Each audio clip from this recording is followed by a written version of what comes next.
Hello, bored people, and welcome back to Muted History. I'm here with another deep dive into the stories that shaped everything we know, and tonight we're going back further than we've ever gone before. Whether you're settling in for sleep, working late with headphones on, or just trying to escape the chaos of your day, you've found the right place. This is slow storytelling for restless minds. If this kind of content helps you unwind or learn something new, consider hitting that like button and subscribing. It genuinely helps other curious souls discover these stories, and it tells the algorithm that thoughtful, long-form content still matters in this world of quick fixes and instant everything. Tonight's journey takes us to the very beginning, not the beginning of civilization, not the beginning of humanity, but the beginning of life itself on Earth. We're talking about a story that spans 4 billion years, starting from a time when our planet was a molten, hostile ball of rock and gas, completely uninhabitable by any definition we'd recognize today. This isn't speculation or wild theorizing. This is the patient work of scientists who've spent decades reading the chemical signatures left in ancient rocks, studying the deepest layers of our planet's crust, and piecing together one of the most extraordinary detective stories ever told. The story of how non-living matter somehow crossed that mysterious threshold into something that could grow, reproduce, and eventually evolve into every living thing you've ever seen.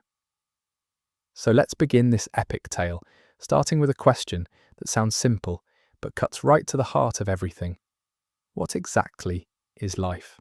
You might think this is obvious. A bird flies, a tree grows, bacteria multiply in a petri dish. Life seems self-evident when you encounter it, but when scientists try to pin down a precise definition, things get surprisingly slippery. Is fire alive? It grows, consumes fuel, spreads, even seems to reproduce under the right conditions. What about computer viruses that replicate and evolve, or crystals that grow in beautiful, organized patterns? The challenge isn't academic hair-splitting when we're hunting for traces of the very first life in rocks that are billions of years old. We need to know exactly what we're looking for. Are we searching for fossils of tiny organisms, chemical signatures left behind by ancient metabolism, patterns in rock formations that could only have been created by living processes? Modern biology has settled on a working definition that captures two essential features. First, life must involve some kind of self-replicating system that can pass information from one generation to the next. In today's world, that's DNA and RNA, those elegant double helixes that store the instructions for building and maintaining every organism on Earth. Second, life requires metabolism, a network of chemical reactions that captures energy from the environment and puts it to work. These two features create what scientists call a feedback loop. The information system builds the metabolic machinery, and the metabolic machinery preserves and copies the information. Neither part can exist without the other, which creates one of the most mind-bending puzzles in all of science, the chicken and egg problem of life's origin. But we're getting ahead of ourselves. Before we can understand how life began, we need to picture the world where it first stirred. And that world was nothing like the Earth, you know.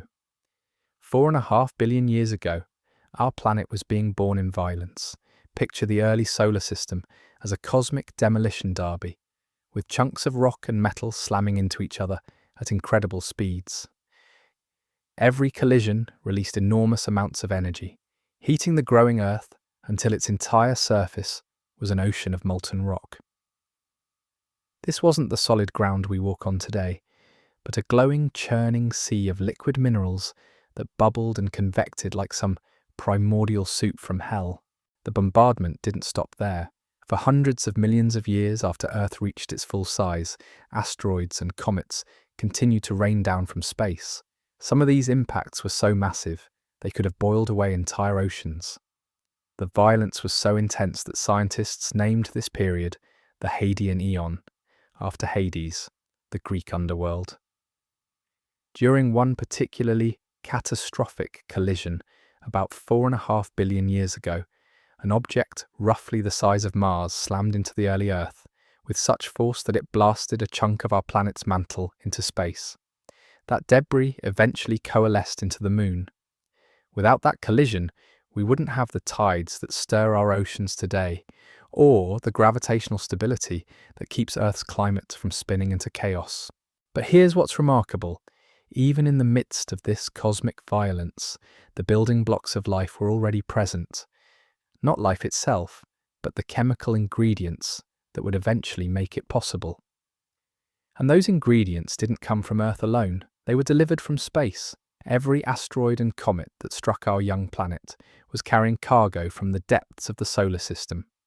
When scientists study meteorites that fall to Earth today, they find them packed with organic molecules, amino acids, the same chemical building blocks that make up proteins in every living cell. These compounds form naturally in the cold darkness between stars, in the icy hearts of comets, anywhere that carbon, hydrogen, oxygen, and nitrogen come together under the right conditions. This means that Earth was being showered with the raw materials of life from the very beginning. Each impact was both destructive and creative, sterilizing vast areas while simultaneously delivering fresh supplies of complex chemistry.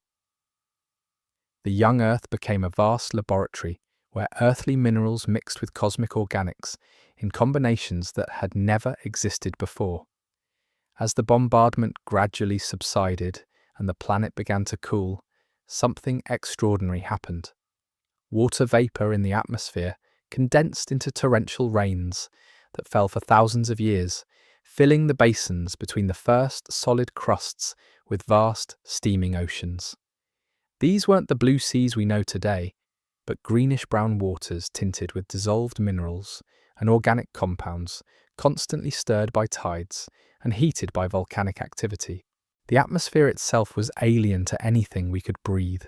Instead of oxygen and nitrogen, the air was thick with carbon dioxide, methane, hydrogen sulfide, and whatever gases escaped from endless volcanic eruptions. Lightning crackled constantly through clouds of steam and ash. The sun, though fainter than today, bathed the surface with harsh ultraviolet radiation because there was no ozone layer to filter it out. This was the stage where life's story began. Not in some gentle, nurturing environment, but on a world that seemed designed to destroy anything, delicate or complex. The first great puzzle of life's origin is how anything as fragile as a self-replicating molecule could possibly survive in such a hostile place, let alone thrive and evolve into the incredible diversity we see today. Yet somehow, in those chaotic early oceans, chemistry began to organize itself. Molecules started forming partnerships, creating cycles of reactions that could sustain themselves and even improve over time. The exact details are still hotly debated among scientists, but the evidence is clear that by 3.5 billion years ago, something we could recognize as life had taken hold. The story of how that happened is one of the most fascinating detective stories in all of science. It involves RNA molecules that might have been able to copy themselves, tiny bubbles of fatty acids that could trap chemicals inside, and mineral surfaces that acted like primitive enzymes, catalyzing the reactions that would eventually lead to the first true cells. But before we dive into those specific mechanisms, we need to grapple with an even deeper mystery. For most of human history, people believed that life could simply appear spontaneously from non-living matter. Worms from mud, flies from rotting meat, mice from dirty grain. This idea, called spontaneous generation, seemed to explain how life could arise anywhere conditions were right. It took centuries of careful experimentation to prove that life, at least under present conditions, only comes from other life. But this created a paradox. If life can't spontaneously generate today, how did it ever begin? The answer to that puzzle would reshape our understanding of biology, chemistry, and our place in the universe. That's where we'll pick up our story next time, as we explore the experiments and discoveries that revealed how the first sparks of life might have emerged from the chemical chaos of the early Earth. We'll meet the scientists who dared to ask whether rocks could think, whether viruses might be living fossils from before cells existed, and whether the secret of life's beginning lies not in some warm little pond, but in the crushing depths of the ocean floor. The story of life's origin isn't just about understanding our past, it's about grasping the fundamental principles that govern how complexity emerges from simplicity, how order arises from chaos, and what it truly means to be alive in a universe that, for the most part, is not. It's a story that will change how you think about the breath you're taking right now, the cells dividing in your body, and the ancient molecular machinery that connects you to every other living thing on this planet. Until next time, stay curious, stay questioning, and remember that the most profound mysteries often hide in the simplest questions. The story of life's beginning is far from over. The question of spontaneous generation haunted scientific minds for nearly 2,000 years, and understanding why reveals something profound about how we think about life itself.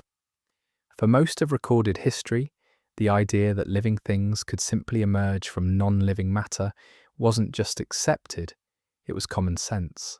Aristotle, writing in ancient Greece, observed maggots appearing in rotting meat and concluded they were born from the flesh itself. He watched eels seemingly emerge from river mud and decided that life could spark into existence whenever the right conditions of warmth and moisture came together. This wasn't ignorance, it was careful observation leading to logical conclusions based on what people could actually see. The theory persisted because it explained everyday mysteries. Houses did fill with mice when grain was stored. Ponds did teem with tiny creatures after rain. Without microscopes or knowledge of bacteria, how else could you explain these sudden appearances of life? Even as late as the 1600s, respected scientists were publishing recipes for generating mice from dirty shirts and wheat, or creating bees from the carcass of a bull. But slowly, cracks began to appear in this ancient certainty. Francesco Redi, an Italian physician, conducted one of the first controlled experiments in biology. He placed meat in sealed jars, half-sealed jars, and open jars, then watched what happened. Flies only appeared when they could actually reach the meat. When the jars were sealed, no maggots materialized from the flesh itself. Still, the theory adapted. When microscopes revealed a hidden world of tiny organisms in every drop of pond water, supporters of spontaneous generation argued this only proved their points. If such minute creatures could appear from nowhere, surely larger ones could too. The final blow came from Louis Pasteur in the 1860s, with experiments so elegant they're still taught in classrooms today. He filled curved neck flasks with nutrient broth, boiled them to kill any existing microorganisms, then left them exposed to air. The curved necks allowed air in, but trapped dust and bacteria. As long as the necks remained intact, the broth stayed sterile. Break the neck, and within hours the liquid teemed with life. Pasteur's conclusion was revolutionary in its simplicity. Life comes only from life, omni vivum ex vivo. This principle, now fundamental to biology, created an entirely new problem. If life cannot spontaneously generate under current conditions, how did it ever begin? The rejection of spontaneous generation made the origin of life not simpler to understand, but infinitely more mysterious. This is where our story truly begins, because Pasteur's experiments forced scientists to push the question of life's beginning much further back in time, to conditions so different from today that the normal rules might not apply. The early Earth wasn't just hotter and more violent than the modern world, it was chemically alien. Picture those first oceans, 4 billion years ago. They weren't filled with the clear, salty water we know today, but with a complex brew of dissolved minerals, organic compounds delivered by meteors, and gases bubbling up from the crust below. The chemistry was unlike anything that exists on modern Earth, rich in hydrogen and carbon compounds, but almost completely devoid of oxygen. This absence of oxygen matters more than you might think. Today's atmosphere, with its 20% oxygen content, is actually hostile to the kinds of delicate organic chemistry that might have given rise to life. Oxygen is reactive. It breaks apart complex molecules, disrupts chemical bonds. But the early Earth's atmosphere was what chemists call reducing rather than oxidizing, an environment where molecules could build complexity without being torn apart. In the 1950s, two researchers named Stanley Miller and Harold Urey decided to test whether life's building blocks could form under these ancient conditions. They sealed a mixture of methane, ammonia, hydrogen, and water vapor into a glass apparatus, then sent electrical sparks through it to simulate lightning. After just 1 week, the flask contained a brown sludge rich in amino acids, the fundamental components of proteins. The Miller-Urey experiment became one of the most famous demonstrations in science, showing that complex organic molecules could indeed form spontaneously under the right conditions. But it also revealed how much we still don't know. The exact composition of Earth's early atmosphere remains debated, and even if amino acids could form easily, that's still an enormous leap from having the building blocks to assembling something that could actually be called alive. This is where the story gets truly fascinating, because scientists began to realize that the traditional image of life beginning in some warm little pond might be completely wrong. The real action might have been happening in places that seem utterly hostile to life, in the crushing depths of the ocean, where superheated water erupts from cracks in the Earth's crust. These hydrothermal vents, discovered only in the 1970s, create environments that seem like something from an alien planet. Water temperatures can exceed 400 degrees Celsius, hot enough to melt lead, yet somehow these places teem with life, unlike anything found elsewhere on Earth. Bacteria thrive in conditions that would instantly kill most organisms, drawing energy not from sunlight, but from the chemical gradients created where hot, mineral-rich water meets cold seawater. What makes these vents particularly intriguing is their chemistry. They naturally create the kinds of conditions that could drive the formation of organic molecules from simple gases like hydrogen and carbon dioxide.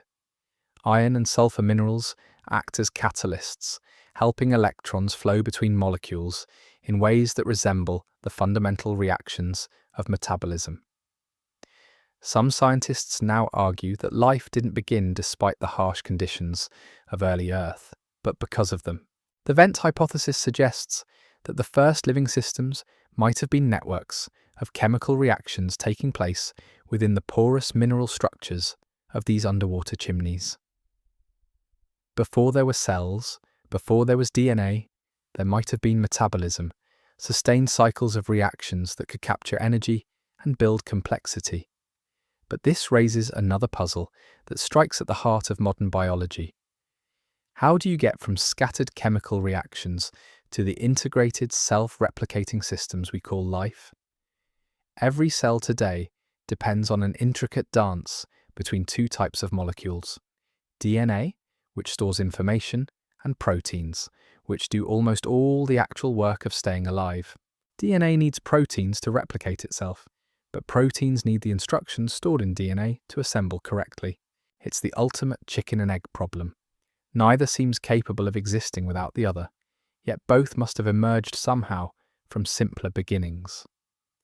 This paradox has led scientists to one of the most compelling ideas in origin of life research: that there was once an RNA world, a time when one type of molecule could both store information and catalyze chemical reactions. RNA is chemically similar to DNA but more versatile, able to fold into complex shapes that can act like primitive enzymes while still carrying genetic instructions. Laboratory experiments have shown that RNA molecules can indeed perform some of the functions needed for life, cutting and splicing other RNA strands, even helping to assemble amino acids into short proteins. While no one has yet created an RNA molecule that can copy itself completely, the hints are tantalizing enough to suggest this might have been the bridge that led from chemistry to biology. But even the most sophisticated RNA molecules would face a fundamental problem in the open ocean: dilution. Molecules floating freely in vast bodies of water would rarely encounter each other, making the complex reactions necessary for life nearly impossible. This is what scientists call the concentration problem, and solving it requires thinking about boundaries, compartments, the first walls that could keep chemistry organized and persistent. The answer might lie in one of the most beautiful demonstrations in all of chemistry. Take simple fatty acid molecules, the kind that form naturally in many environments, and mix them with water. Without any guidance or intervention, they spontaneously arrange themselves into tiny spheres, creating bubbles with watery interiors separated from the outside world by thin membranes. These protocells, as they're called, aren't alive, but they show how the architecture of life, the distinction between inside and outside, could emerge naturally from chemistry itself. Any molecules trapped inside these spontaneous compartments would be concentrated, protected, able to interact in ways that would be impossible in the open ocean. The story that emerges is not one of sudden creation, but of gradual assembly. First, the building blocks of life delivered by meteors and formed by atmospheric chemistry. Then the energy sources provided by geological processes. Next, the compartments that could concentrate and protect delicate molecular machinery. And finally, the information systems that could preserve successful combinations and pass them on to the next generation. Each step might have taken millions of years. Most attempts probably failed, leaving no trace except perhaps some unusual patterns in ancient rocks that we're only now learning to interpret. But somewhere, in some protected environment, all the pieces came together in just the right way. The result was not the elegant, efficient cells we see today, but something far more primitive and fragile. The first life was probably more like a loose confederation of cooperating molecules than a tightly integrated organism. It reproduced crudely, with many errors. It metabolized inefficiently. It barely hung on against the constant threat of dissolution. But it held on long enough to begin the long process of evolution, the gradual refinement that would eventually lead to every living thing on Earth today. That first fragile spark struck nearly 4 billion years ago in conditions we can barely imagine, has never been extinguished.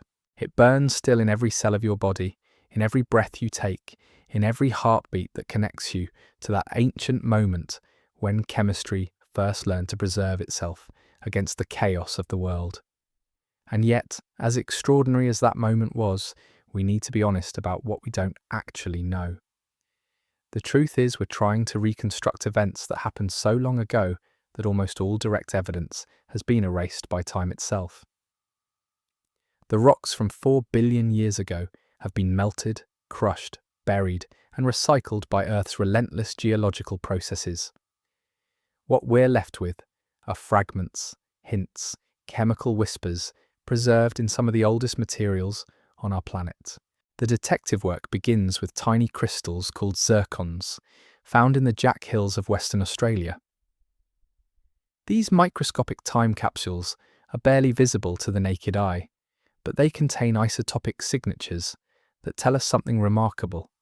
Even during the hellish Hadean period, there were moments of relative calm, times when solid crust existed, when liquid water pooled on the surface, when the conditions for chemistry to proceed without constant disruption briefly emerged. But here's where the story gets complicated, because the gap between chemistry and biology is vast, and crossing it required more than just the right ingredients in the right place at the right time.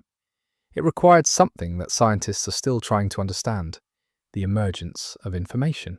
Think about what makes life different from even the most complex non-living chemical reactions. A candle flame grows, consumes fuel, responds to its environment, even reproduces by lighting other candles. But it doesn't carry information forward. It doesn't learn from experience or pass lessons to the next generation. Fire in one century is identical to fire in any other century. Life breaks this pattern completely.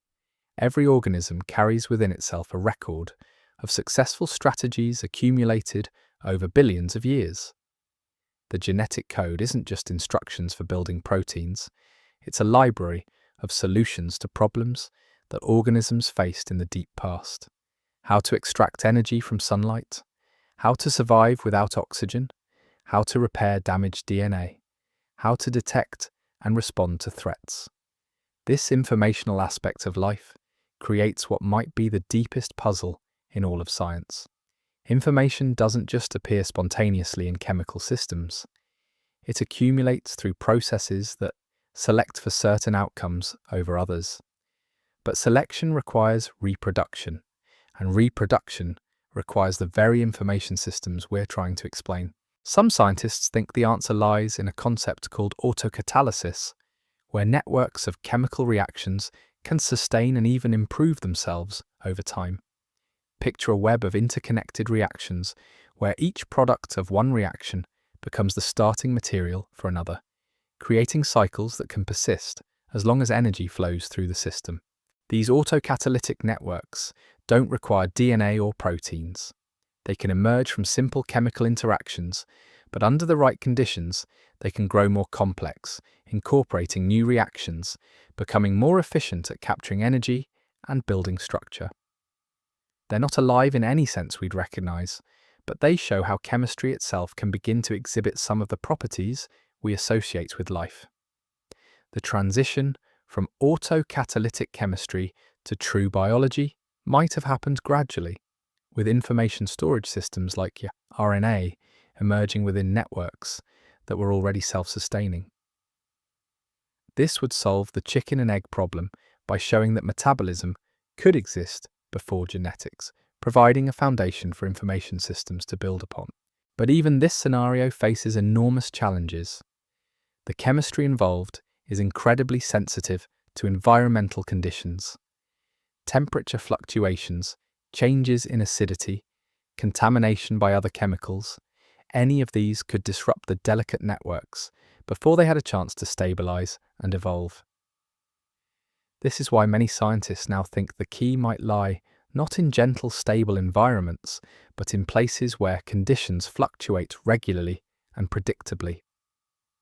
Tidal pools that concentrate chemicals as they dry, then dilute them as they refill.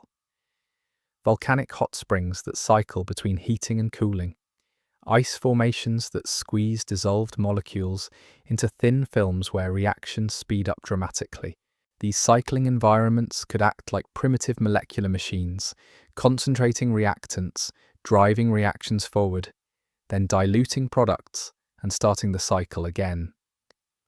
Over thousands or millions of repetitions, they might have selected for chemical networks that could survive the cycling and even exploit it to grow more complex. The idea is both elegant and unsettling because it suggests that life's emergence might have depended on processes that were inherently unstable and chaotic. The very conditions that threatened to destroy early chemistry might also have been essential for its evolution toward biology. This brings us to one of the most profound questions in science. Was life inevitable, or was it an accident so improbable that it might never happen again? The answer shapes how we think about our place in the universe and whether we should expect to find life elsewhere.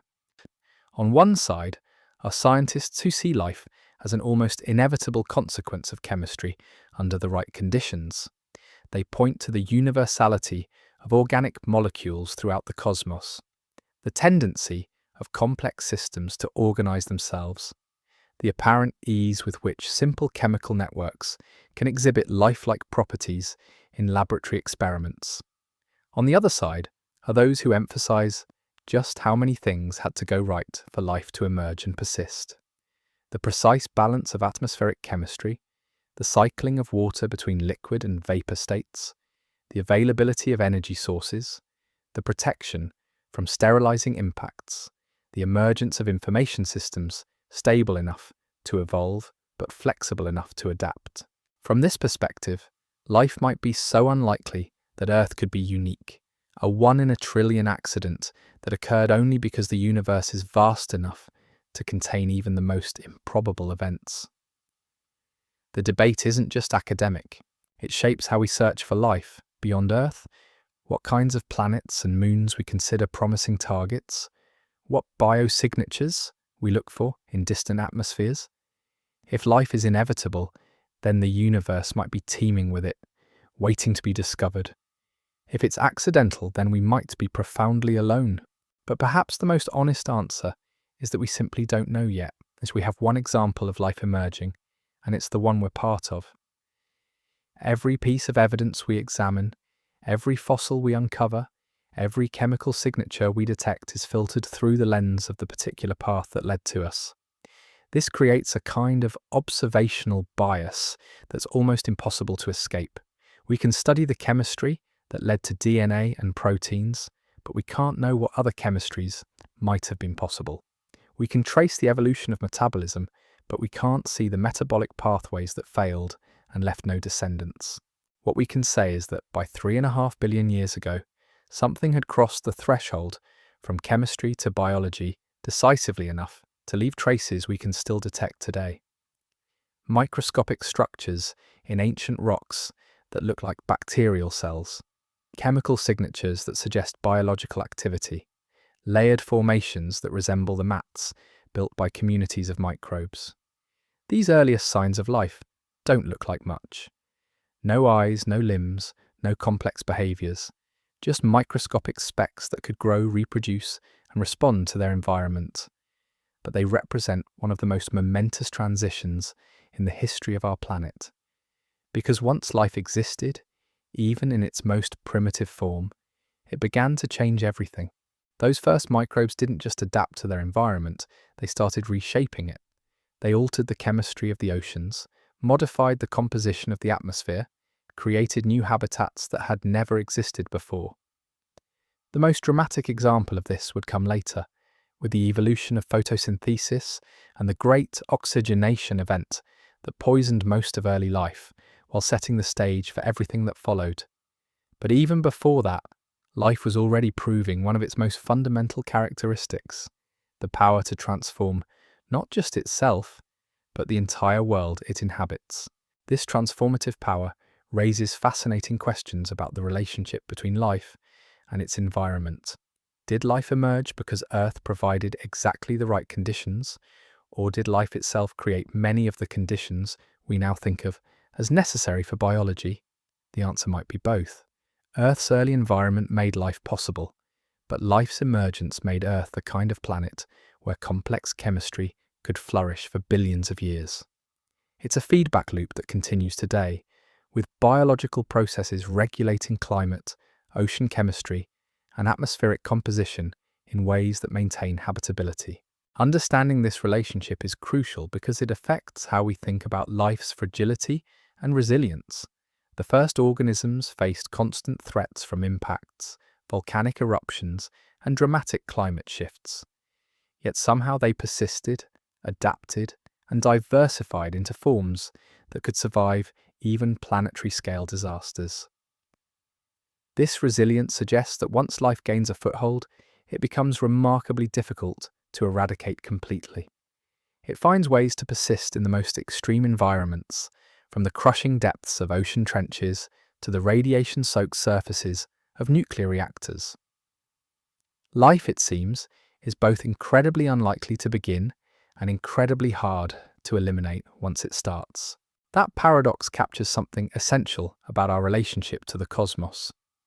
We exist because of an almost miraculous convergence of chemistry, physics, and chance that occurred once on a young planet 4 billion years ago.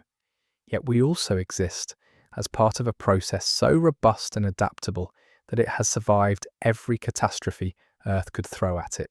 The story of life's beginning is ultimately the story of how complexity emerges from simplicity, how information arises from chaos, how the universe became capable of understanding itself through the eyes of creatures who are themselves made of ancient starlight and primordial chemistry. That story is far from complete. Every year brings new discoveries that reshape our understanding of how life began and what it might look like elsewhere in the universe. But the central mystery remains as profound as ever. How did matter learn to matter to itself? How did chemistry become biology? How did the universe wake up? These questions don't have final answers yet, but they point towards something even more extraordinary than the emergence of life itself. They point toward the emergence of minds capable of asking these questions, of looking back across 4 billion years and recognizing their own origins in the chemical chaos of a young planet. That recognition changes everything. It means we're not just observers of life's story, but participants in it, carrying forward the same molecular processes that began in those ancient oceans. Every breath you take, every thought you think, every moment of consciousness you experience is a continuation of that first spark, still burning after all these eons, still growing more complex and more aware of itself with each passing generation. And that brings us to one of the most haunting questions in all of biology. If every living thing today shares the same fundamental chemistry, the same genetic code, the same basic cellular machinery, what happened to all the other experiments? Because the more we understand about life's early history, the more it becomes clear that what we see today represents just one solution among many that were once possible. Think about it this way. When chemists mix organic compounds under early Earth conditions, they don't get just one type of molecule. They get hundreds, thousands of different combinations. Some form chains, others create rings, still others branch into complex tree-like structures. The chemistry of carbon is so versatile that the number of possible organic molecules is essentially infinite. Yet all life on Earth uses the same 20 amino acids to build proteins. The same 4 bases to encode genetic information. The same fundamental pathways to extract energy from the environment. This uniformity is so complete that a protein from a bacterium can function inside a human cell, and human DNA can be read by bacterial ribosomes. This suggests something profound, that early in Earth's history there was a massive winnowing, a narrowing down from countless chemical possibilities to the single lineage that gave rise to everything alive today. Scientists call this ancestral population LUCA, the last universal common ancestor. But that name is misleading. It wasn't a single organism, but rather a community of primitive cells that lived somewhere between 3 and 4 billion years ago. What makes LUCA so significant is that it represents the last common point in the tree of life, before it split into the major branches we see today. Every bacterium in your gut, every tree in the forest, every fungus growing in damp corners, every human who has ever lived, all of us can trace our lineage back to that ancient community. But here's what keeps scientists awake at night. LUCA wasn't the first life. It was just the ancestor of all the life that survived. Before LUCA, there might have been entire biospheres of alternative chemistry, different ways of storing information, different metabolic pathways, different solutions to the fundamental challenges of staying alive. Imagine, for instance, a world where life used 6-letter genetic codes instead of 4, where proteins were built from 50 different amino acids instead of 20, where cells drew energy from completely different chemical reactions. These alternative biologies might have thrived for millions of years, creating their own ecosystems, their own evolutionary innovations, their own forms of complexity. But they're gone now, erased so completely that we can't even detect their chemical signatures in the oldest rocks.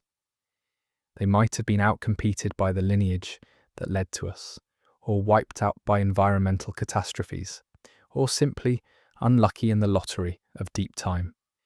Their absence leaves us with a puzzle that may never be solved. Were they inferior to our chemistry, or were we just better at surviving? This question becomes even more intriguing when we consider the role of viruses in early evolution. Today, viruses exist in a strange twilight zone between life and non-life. They carry genetic information and can evolve, but they can't reproduce without hijacking the machinery of cellular hosts. Most biologists don't consider them truly alive because they lack metabolism and can't sustain themselves independently. But what if viruses are actually remnants of that earlier world, survivors from before cellular life became dominant, Some of the largest viruses discovered in recent years have genomes more complex than many bacteria, carrying genes for functions that seem unnecessarily sophisticated for simple parasites. They might be the degraded descendants of once independent organisms that lost their autonomy as they adapted to parasitic lifestyles. If this is true, then viruses might be living fossils, genetic echoes of biological experiments that failed billions of years ago. They could be carrying information from alternative evolutionary paths, fragments of genetic codes that once built organisms as complex as anything alive today. The idea is speculative, but it highlights how much we still don't know about life's early history. The further back we look, the more we realize that our current biosphere might be just the tip of an enormous iceberg, the visible remnant of countless experiments in living that have been lost to time. This uncertainty extends to one of the most fundamental questions about life's origin. Where exactly did it happen?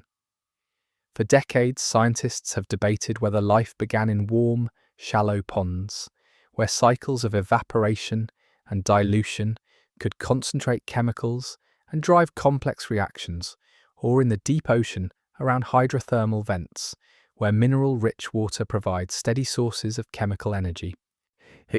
Both environments have their advantages. Shallow ponds offer sunlight, temperature cycling, and the ability to concentrate dissolved molecules as water evaporates. Laboratory experiments have shown that many of the chemical reactions thought to be important for life's origin proceed more efficiently in these kinds of fluctuating environments. But ponds are also vulnerable. They can dry up completely, freeze solid, or be contaminated by runoff from the surrounding landscape. Any promising chemistry could be diluted away or destroyed by environmental fluctuations. Hydrothermal vents, on the other hand, provide stability and continuous energy. The mineral deposits around these underwater hot springs create natural compartments where chemical reactions can proceed without being diluted by the vast ocean. The temperature and chemical gradients provide driving forces for the kinds of reactions that modern cells use to generate energy. Recent discoveries have made the vent hypothesis even more compelling. Scientists have found that certain minerals common around hydrothermal vents can catalyze the formation of organic molecules from simple gases like carbon dioxide and hydrogen. These reactions produce compounds that are central to modern metabolism, suggesting that life's biochemistry might have its roots in geochemistry. But vents have their own problems. The temperatures near the hot water outlets can be extreme enough to break apart delicate organic molecules. The chemistry is often too harsh for the kinds of complex, fragile systems that we associate with early life. The truth might be that life didn't begin in any single environment, but emerged from the interaction between multiple habitats. Molecules formed in one place might have been transported to another, where they could be concentrated and organized. Chemical networks that started in mineral pores might have been packaged into membrane-bound compartments that could survive in the open ocean. This distributed origin would help explain some of the puzzling features of modern biochemistry. Why do all cells use the same genetic code? Maybe because that code emerged from a network of interconnected environments where successful innovations could spread rapidly between different chemical communities. Why is cellular metabolism so uniform across all forms of life? Maybe because the core metabolic pathways were established in geological settings before being incorporated into biological systems. The chemistry of life might be as much a product of Earth's geology as of evolution. This geological perspective on life's origin has profound implications for how we think about life elsewhere in the universe. If life requires very specific environmental conditions, geochemical processes, and mineral catalysts, then it might be much rarer than optimistic estimates suggest. But if life can emerge from the interaction between multiple environments, adapting and spreading through networks of connected habitats, then it might be more resilient and more likely to arise on other worlds. The question becomes even more complex when we consider the role of time in life's emergence.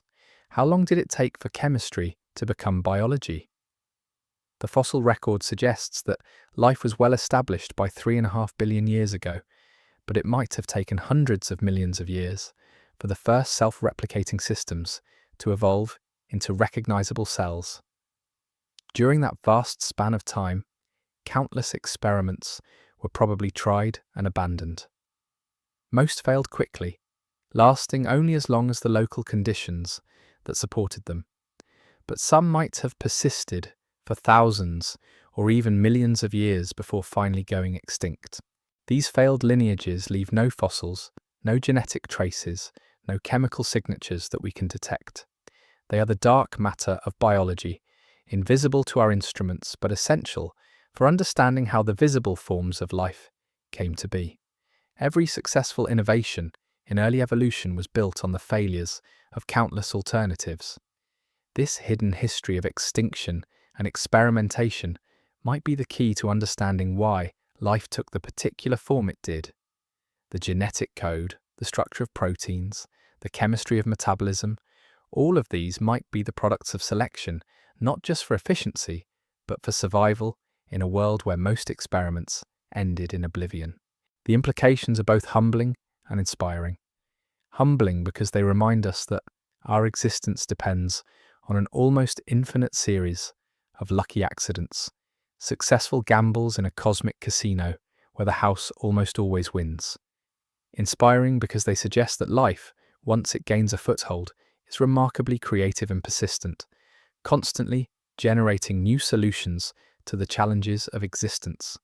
This creativity becomes even more apparent when we look at the next great transition in life's history, the invention of photosynthesis. For billions of years, life had been confined to environments where chemical energy was available, places like hydrothermal vents or organic-rich sediments. Photosynthesis changed everything by tapping into the vast energy source that had been shining down on Earth's surface since the beginning, sunlight. But the evolution of photosynthesis wasn't just an expansion of life's energy budget.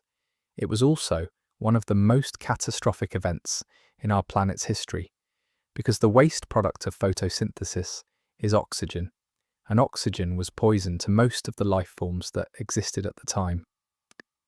The rise of oxygen in Earth's atmosphere represents one of the first examples of life fundamentally altering the planet's environment, creating new opportunities for some organisms while driving others toward extinction.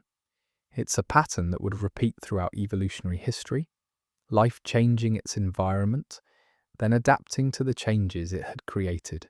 This dynamic relationship between life and environment helps explain some of the puzzling features of Earth's history. Why has our planet remained habitable for billions of years despite massive changes in solar output, atmospheric composition, and geological activity? The answer might be that life itself acts as a stabilizing force, a planetary thermostat that maintains conditions suitable for biology. But this stability comes with a price: vulnerability to disruptions that exceed the system's ability to adapt. The history of life is punctuated by mass extinctions, periods when environmental changes overwhelmed the ability of existing organisms to cope. Most of these extinctions were caused by external forces like asteroid impacts or volcanic eruptions, but some might have been triggered by life's own innovations. The Great Oxygenation Event was probably the first biologically driven mass extinction, but it wouldn't be the last. Each major transition in evolutionary history, from the origin of complex cells to the colonization of land to the emergence of intelligence, has created new instabilities and new opportunities for catastrophic change. Understanding these transitions is crucial for grasping not just where we came from, but where we might be going. Because we're living through another one right now, as human activity reshapes the planet's climate, chemistry, and biology at a pace that rivals the most dramatic events in geological history. The story of life's origin doesn't just tell us about the past, it provides a framework for thinking about the future. It reminds us that life is both incredibly resilient and surprisingly fragile, capable of surviving planetary catastrophes, but vulnerable to changes that disrupt the delicate chemical and physical processes that sustain it. Most importantly, it shows us that we are not separate from the natural world, but part of it, carrying in our cells the same molecular machinery that powered the first primitive organisms 4 billion years ago. Every breath we take, every heartbeat, every thought is a continuation of processes that began in the chemical chaos of Earth's youth. That continuity is perhaps the most profound lesson of life's origin story. We, just observers of the natural, are not world, but participants in it, inheritors of an unbroken chain of chemical innovations that stretches back to the very beginning. Understanding that chain, tracing its twists and turns through deep time, is one of the greatest intellectual adventures our species has ever undertaken. And the adventure is far from over. Every year brings new discoveries that reshape our understanding of how life began and what it might become. New fossils push back the dates of the earliest organisms. New laboratory experiments reveal unexpected pathways from chemistry to biology. New astronomical observations show us planets and moons where similar processes might be unfolding right now. The question of life's origin remains one of the deepest mysteries in science, but it's a mystery we're actively solving, one careful experiment and observation at a time. Each piece of the puzzle brings us closer to understanding not just how we came to be, but what our existence means in the vast context of cosmic history. That understanding changes everything about how we see ourselves and our place in the universe. It reveals that we are neither accidental nor inevitable, but something far more interesting. We are possible. And in a universe where most things are impossible, that might be the most remarkable fact of all. But possibility alone doesn't explain the extraordinary precision of what emerged from those ancient chemical experiments. When scientists examine the genetic code that all life shares, they discover something that seems almost too elegant to have arisen by chance. Every living thing on Earth, from the bacteria in your mouth to the trees outside your window, uses exactly the same molecular dictionary to translate genetic information into proteins. This universal code consists of 64 three-letter words, each specifying one of 20 amino acids or serving as punctuation marks for protein assembly. What's remarkable isn't just that this code exists, but how it's organized. When errors occur during copying or translation, the code tends to substitute chemically similar amino acids, minimizing damage. It's as if the system was designed to be fault-tolerant, though we know it evolved through purely natural processes. Some researchers argue this represents a frozen accident, a random assignment that became locked in place because changing it would be catastrophic for any organism that tried. Others see evidence of optimization, suggesting that natural selection at the molecular level shaped the code to minimize the harmful effects of mutations. The truth probably lies somewhere between these extremes, but the precision of the result is undeniable. This precision extends far beyond the genetic code itself. The enzymes that copy DNA, the ribosomes that manufacture proteins, the membrane pumps that maintain cellular chemistry, all of these molecular machines operate with an accuracy that would make human engineers jealous. Error rates are typically measured in parts per million or billion, achieved through elaborate proofreading and repair mechanisms. Yet this remarkable precision emerged from what must have been incredibly sloppy beginnings. The first self-replicating molecules probably made copying errors in every attempt. The earliest metabolic networks likely leaked energy at every step. The primitive compartments that preceded cells were probably more like sieves than sealed containers. Somehow, through billions of years of gradual refinement, these crude systems evolved into the molecular clockwork that powers every living cell today. It's a transformation so complete that it's difficult to imagine the intermediate steps, the countless generations of slightly less sloppy replicators that bridge the gap between chemical chaos and biological precision. This evolutionary polishing process helps explain one of the most puzzling aspects of modern biology: why all life looks so similar at the molecular level. Despite the incredible diversity of organisms we see around us, from microscopic bacteria to blue whales, the fundamental chemistry is remarkably uniform. The same energy currencies, the same basic metabolic pathways, the same mechanisms for storing and retrieving information. This uniformity could be interpreted as evidence that our particular chemistry is somehow optimal, the inevitable solution to the challenges of staying alive. But it might also reflect something more contingent, that we're all descendants of a single, successful experiment, inheritors of one particular solution that happened to work well enough to persist while countless alternatives faded away. The debate over optimization versus historical accident runs through every aspect of origin of life research. When laboratory chemists try to recreate the conditions that might have existed on early Earth, they find that certain reactions proceed more readily than others. Certain molecules form more stable structures. Certain pathways prove more robust against environmental fluctuations. These experimental results suggest that chemistry itself might have channeled early evolution toward particular solutions. The properties of carbon, the behavior of water, the thermodynamics of energy flow, all of these factors would have constrained what was possible and favored certain outcomes over others. But constraints are not the same as destiny. Even if chemistry narrowed the possibilities, there might still have been many viable paths forward, many different ways that life could have organized itself. The fact that we see only one solution today might reflect not its superiority, but simply its success in a winner-take-all competition.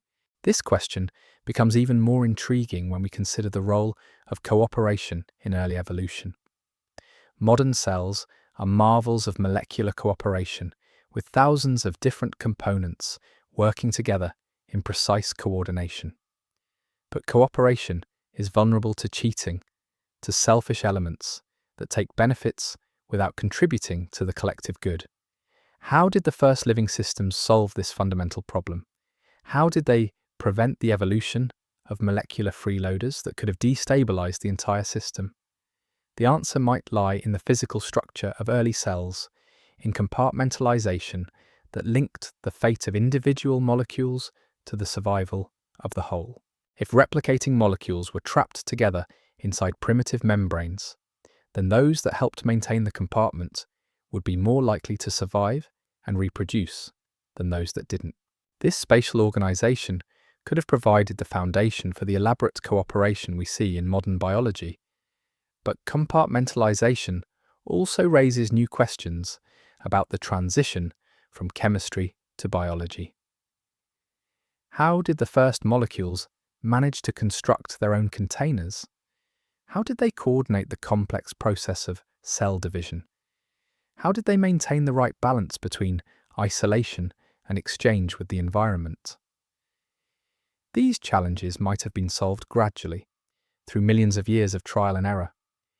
Early protocells were probably leaky, unstable, prone to collapse or merger. But those that happened to be slightly more robust, slightly better at maintaining their boundaries, while still allowing necessary exchanges, would have had advantages that accumulated over time.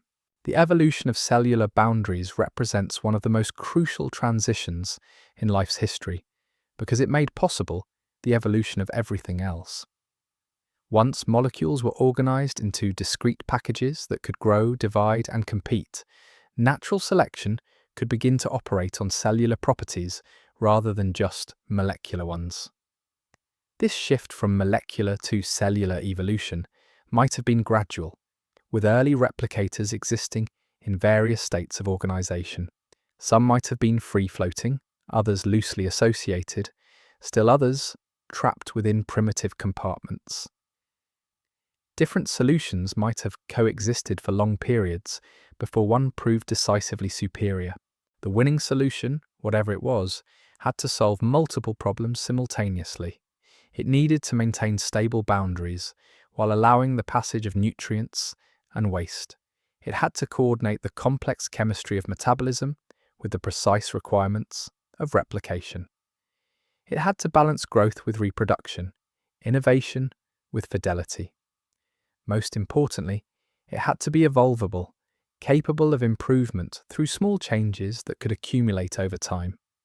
This evolvability might have been the key advantage that allowed our particular lineage to outlast all competitors, because it enabled continuous adaptation to changing conditions. The concept of evolvability helps explain some of the puzzling features of modern biology. Why do organisms carry so much apparently redundant genetic information? Why are biological systems often more complex than strictly necessary for their current functions? The answer might be that excess capacity and redundancy provide raw material for future innovations. This perspective suggests that the transition to life wasn't just about solving immediate problems like replication and metabolism, but about creating systems capable of open-ended evolution. The first living things needed to be not just viable, but improvable, capable of generating the endless stream of innovations that would eventually lead to the complexity we see today. But evolvability comes with costs. Systems that can change easily are also vulnerable to damage, prone to errors that can accumulate over time. The history of life has been shaped by the tension between flexibility and stability, between the need to adapt and the need to preserve hard-won solutions. This tension becomes particularly acute when we consider the role of environmental change in early evolution. The Earth of 4 billion years ago was not a stable platform for life, but a dynamic system undergoing constant transformation. Ocean chemistry fluctuated as new minerals dissolved from the crust. Atmospheric composition shifted as volcanic activity waxed and waned. Climate varied as the young sun gradually brightened. Life didn't just have to emerge in this unstable world. It had to persist through constant upheavals that could have easily driven early organisms to extinction. This environmental instability might have been crucial for evolution, providing the selective pressures that drove innovation and prevented stagnation. But it also meant that the first living systems had to be extraordinarily resilient, capable of surviving disruptions that would challenge even modern organisms. They needed biochemistry that could function across wide ranges of temperature, acidity, and chemical composition. They needed repair mechanisms that could fix damage from radiation, toxins, and physical stress. Most remarkably, they needed the ability to sense and respond to environmental changes, adjusting their metabolism and behavior to match shifting conditions. This capacity for environmental sensing might have been one of the earliest forms of information processing, the beginning of the long evolutionary path that would eventually lead to nervous systems and intelligence. The idea that environmental responsiveness was present from the very beginning of life challenges traditional views of early evolution. We often imagine the first organisms as passive chemical systems, driven entirely by the random forces of mutation and selection. But even the simplest living things today show remarkable sophistication in detecting and responding to their surroundings. This responsiveness requires information processing capabilities that blur the line between chemistry and computation. Cells must detect chemical signals, compare them to internal standards, and initiate appropriate responses. They must integrate multiple inputs, filter out noise, and make decisions that affect their survival and reproduction. The fact that such capabilities are universal among living things suggests they might have been present from the earliest stages of biological evolution. Perhaps the transition from chemistry to biology wasn't just about achieving stable replication and metabolism, but about creating systems capable of adaptive behavior. This computational view of life's origin opens up new possibilities for understanding how complex systems can emerge from simple components. It suggests that the first living things weren't just chemical networks, but primitive information processing systems capable of learning from experience and adjusting their behavior accordingly. But it also raises profound questions about the nature of consciousness and intelligence. If even the simplest organisms show forms of information processing and decision-making, where do we draw the line between automatic chemical responses and genuine cognition?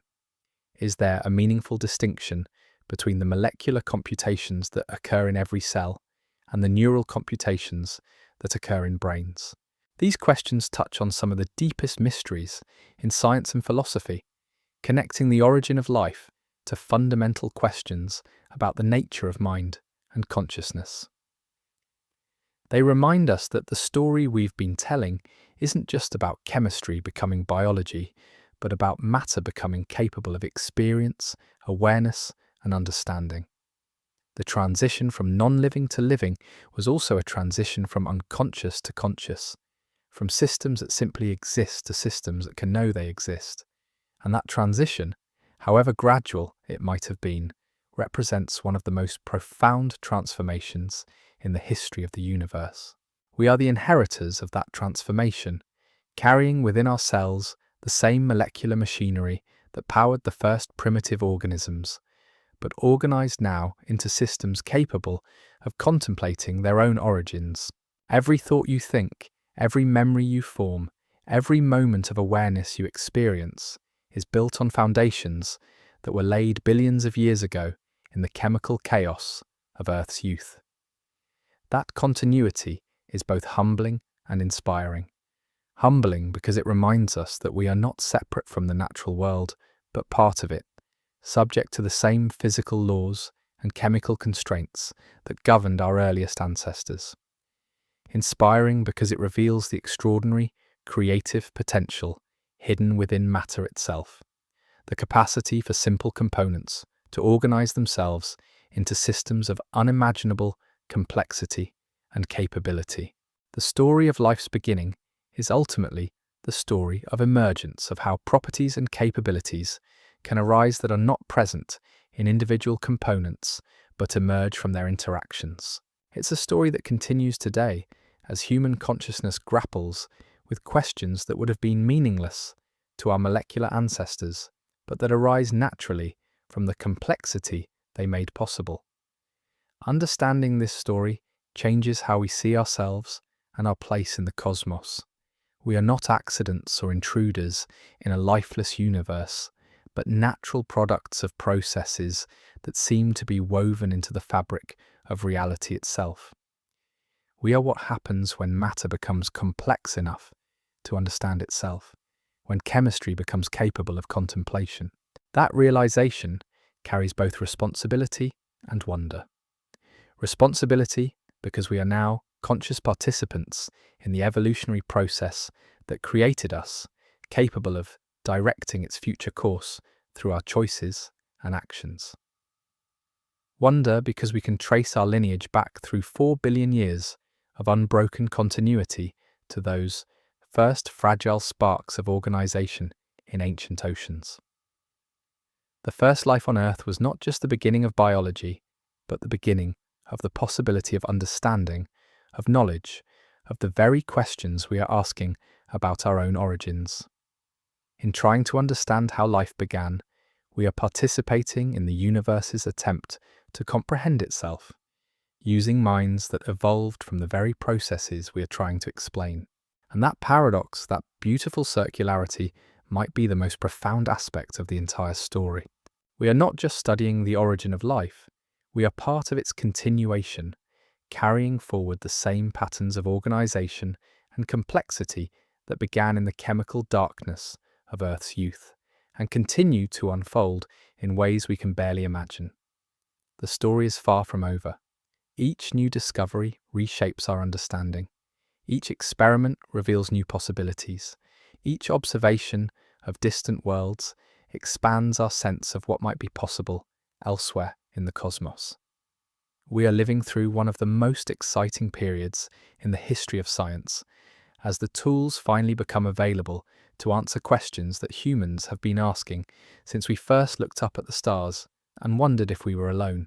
But even as we search for life beyond Earth, even as we probe deeper into the molecular mechanisms that sustain us, even as we create artificial systems that might one day cross the threshold from chemistry to biology, we carry with us the knowledge that we ourselves are the universe made conscious, the products of 4 billion years of chemical innovation and evolutionary refinement.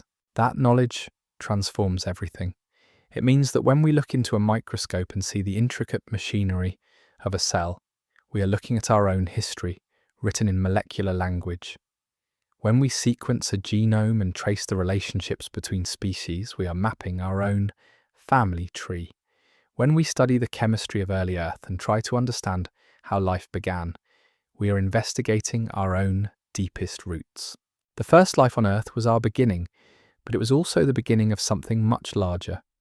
The possibility of understanding itself, of knowledge, of the very consciousness that allows us to ask these questions and search for answers. In that sense, the story of life's origin is not just history, but prophecy, a glimpse of what matter can become when given enough time and the right conditions. And perhaps that is the most remarkable thing of all, that we exist not just as products of this extraordinary process, but as witnesses to it, capable of looking back across the vast expanse of time and recognizing ourselves in the chemical chaos from which we emerged. We are the universe awakening to itself, the first life continuing to unfold in forms that would have been unimaginable to those earliest replicating molecules. The story continues, and we are both its authors and its characters, writing the next chapters even as we try to understand the ones that came before. The question that haunts every discussion of life's beginning is this: if we rewound the clock and let Earth's history play out again, would life emerge a second time? Or was our existence the product of such an improbable chain of accidents that it could never be repeated? This isn't just philosophical speculation. It cuts to the heart of whether we should expect to find life elsewhere in the universe, whether consciousness is a natural outcome of cosmic evolution, or whether we might be utterly alone in an otherwise sterile cosmos. On one side of this debate stand scientists who see life as almost inevitable. They point to the universality of organic chemistry throughout space, the tendency of complex systems to organize themselves into patterns, the apparent ease with which laboratory experiments can produce the building blocks of biology from simple starting materials.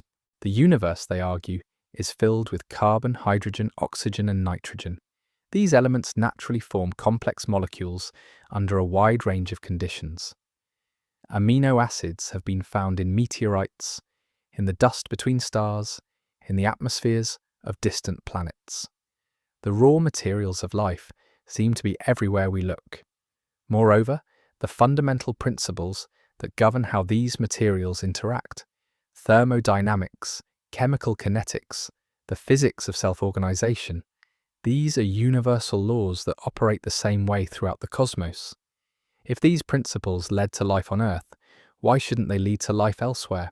This perspective gains strength from the apparent convergence we see in biological evolution. Eyes evolved independently dozens of times. Flight emerged separately. In insects, birds, bats, and other lineages, echolocation appeared in both dolphins and bats through completely different evolutionary pathways. When faced with similar challenges, life repeatedly discovers similar solutions. If evolution shows such predictable patterns, perhaps the emergence of life itself follows predictable principles. Maybe the transition from chemistry to biology is not a miraculous accident, but a natural consequence of how matter behaves under the right conditions. But there's another side to this debate, represented by scientists who emphasize just how many things had to go exactly right for life to emerge and persist on Earth. Consider the delicate balance required just for liquid water to exist on a planetary surface for billions of years. Earth orbits at precisely the right distance from the Sun, to maintain moderate temperatures. Our planet has just the right mass to hold onto an atmosphere without crushing surface features under excessive pressure.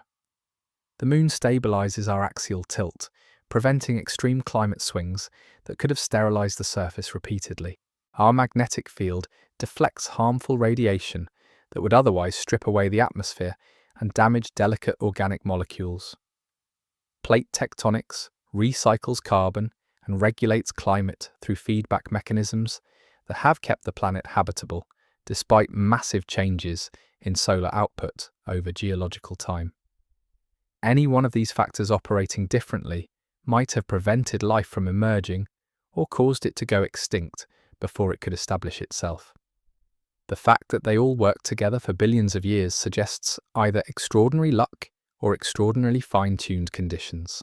The fine-tuning argument becomes even more compelling when we look at the specific chemical requirements for life as we know it. The genetic code requires a precise balance between stability and flexibility. DNA must be stable enough to preserve information across generations, but flexible enough to allow evolution through mutation. Proteins must fold into precise three-dimensional shapes to function properly, but the folding process depends on incredibly subtle interactions between amino acids, water molecules, and cellular machinery. The energy currency of cells depends on chemical gradients that must be maintained within narrow ranges to avoid either stagnation or runaway reactions. Each of these systems represents a solution to what engineers would recognize as an optimization problem with multiple conflicting constraints. Finding any solution is difficult. Finding solutions that work together as an integrated whole seems almost impossibly unlikely. Yet here we are, products of systems so finely balanced and precisely coordinated that even small perturbations can be lethal. The medicines we take work by disrupting these systems in carefully controlled ways.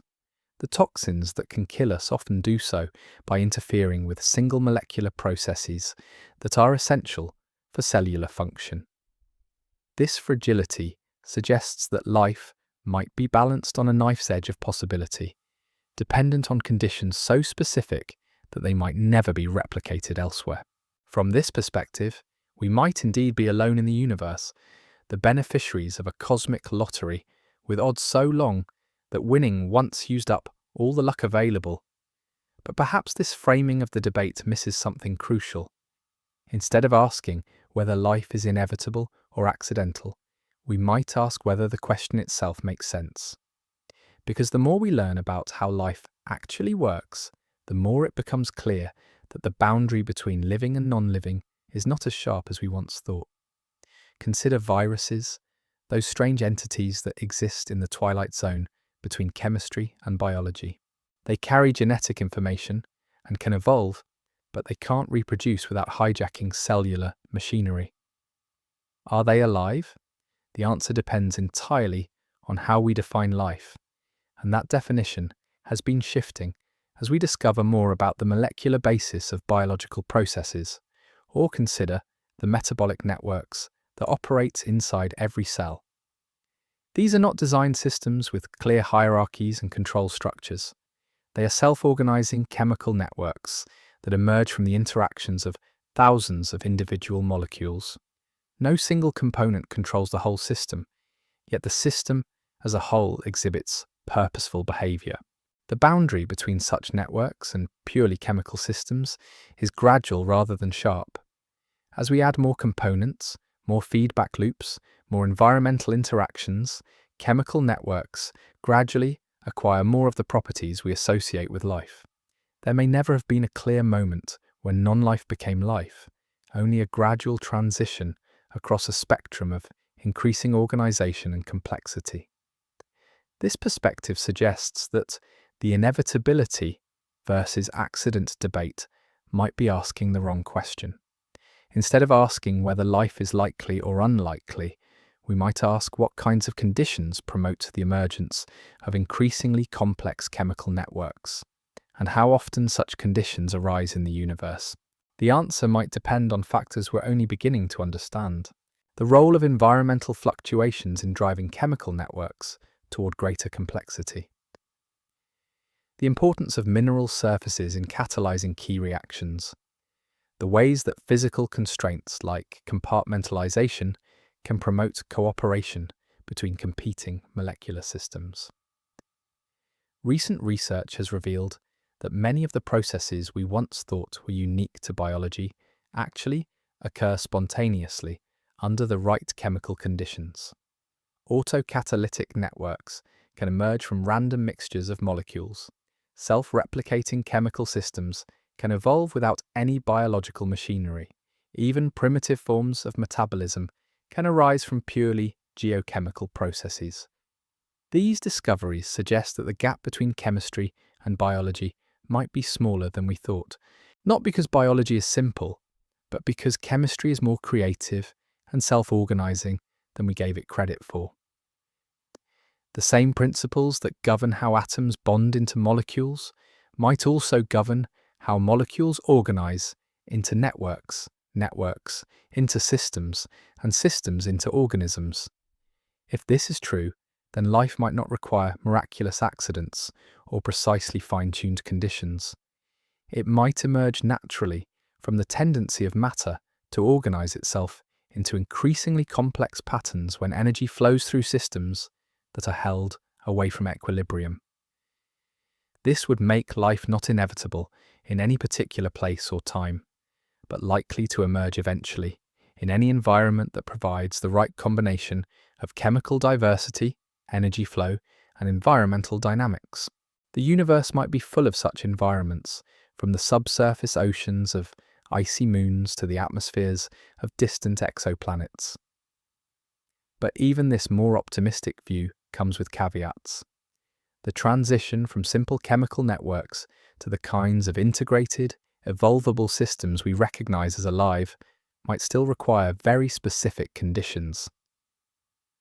The jump from replicating molecules to organisms capable of Darwinian evolution might be much harder than the initial emergence of complex chemistry. And even if simple life is common throughout the universe, the evolution of complex, intelligent organisms like ourselves might depend on additional factors that are much rarer. The history of life on Earth suggests that while microbial life established itself relatively quickly, the evolution of complex cells, multicellular organisms, and intelligent species required billions of additional years and may have depended on unlikely events.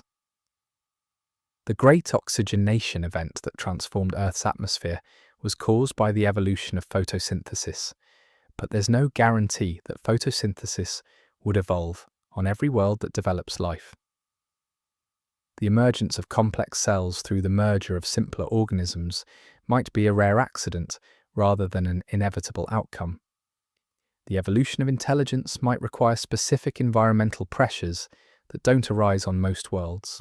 Each transition in the history of life on Earth can be seen as either a natural outcome of evolutionary processes or an unlikely accident that could easily have failed to occur. Without better understanding of how these transitions actually work, we can't estimate how often they might happen elsewhere.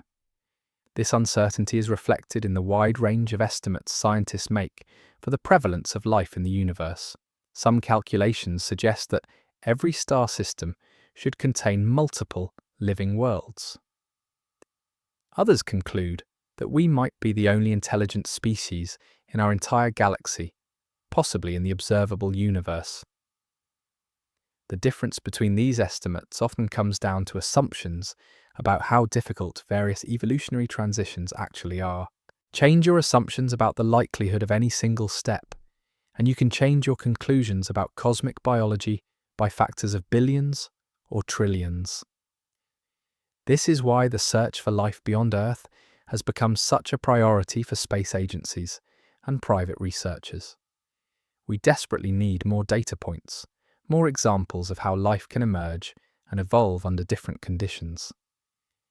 Every new discovery, whether it's microbes in Earth's deep biosphere or potential biosignatures in the atmospheres of exoplanets, helps constrain our estimates of how common life might be.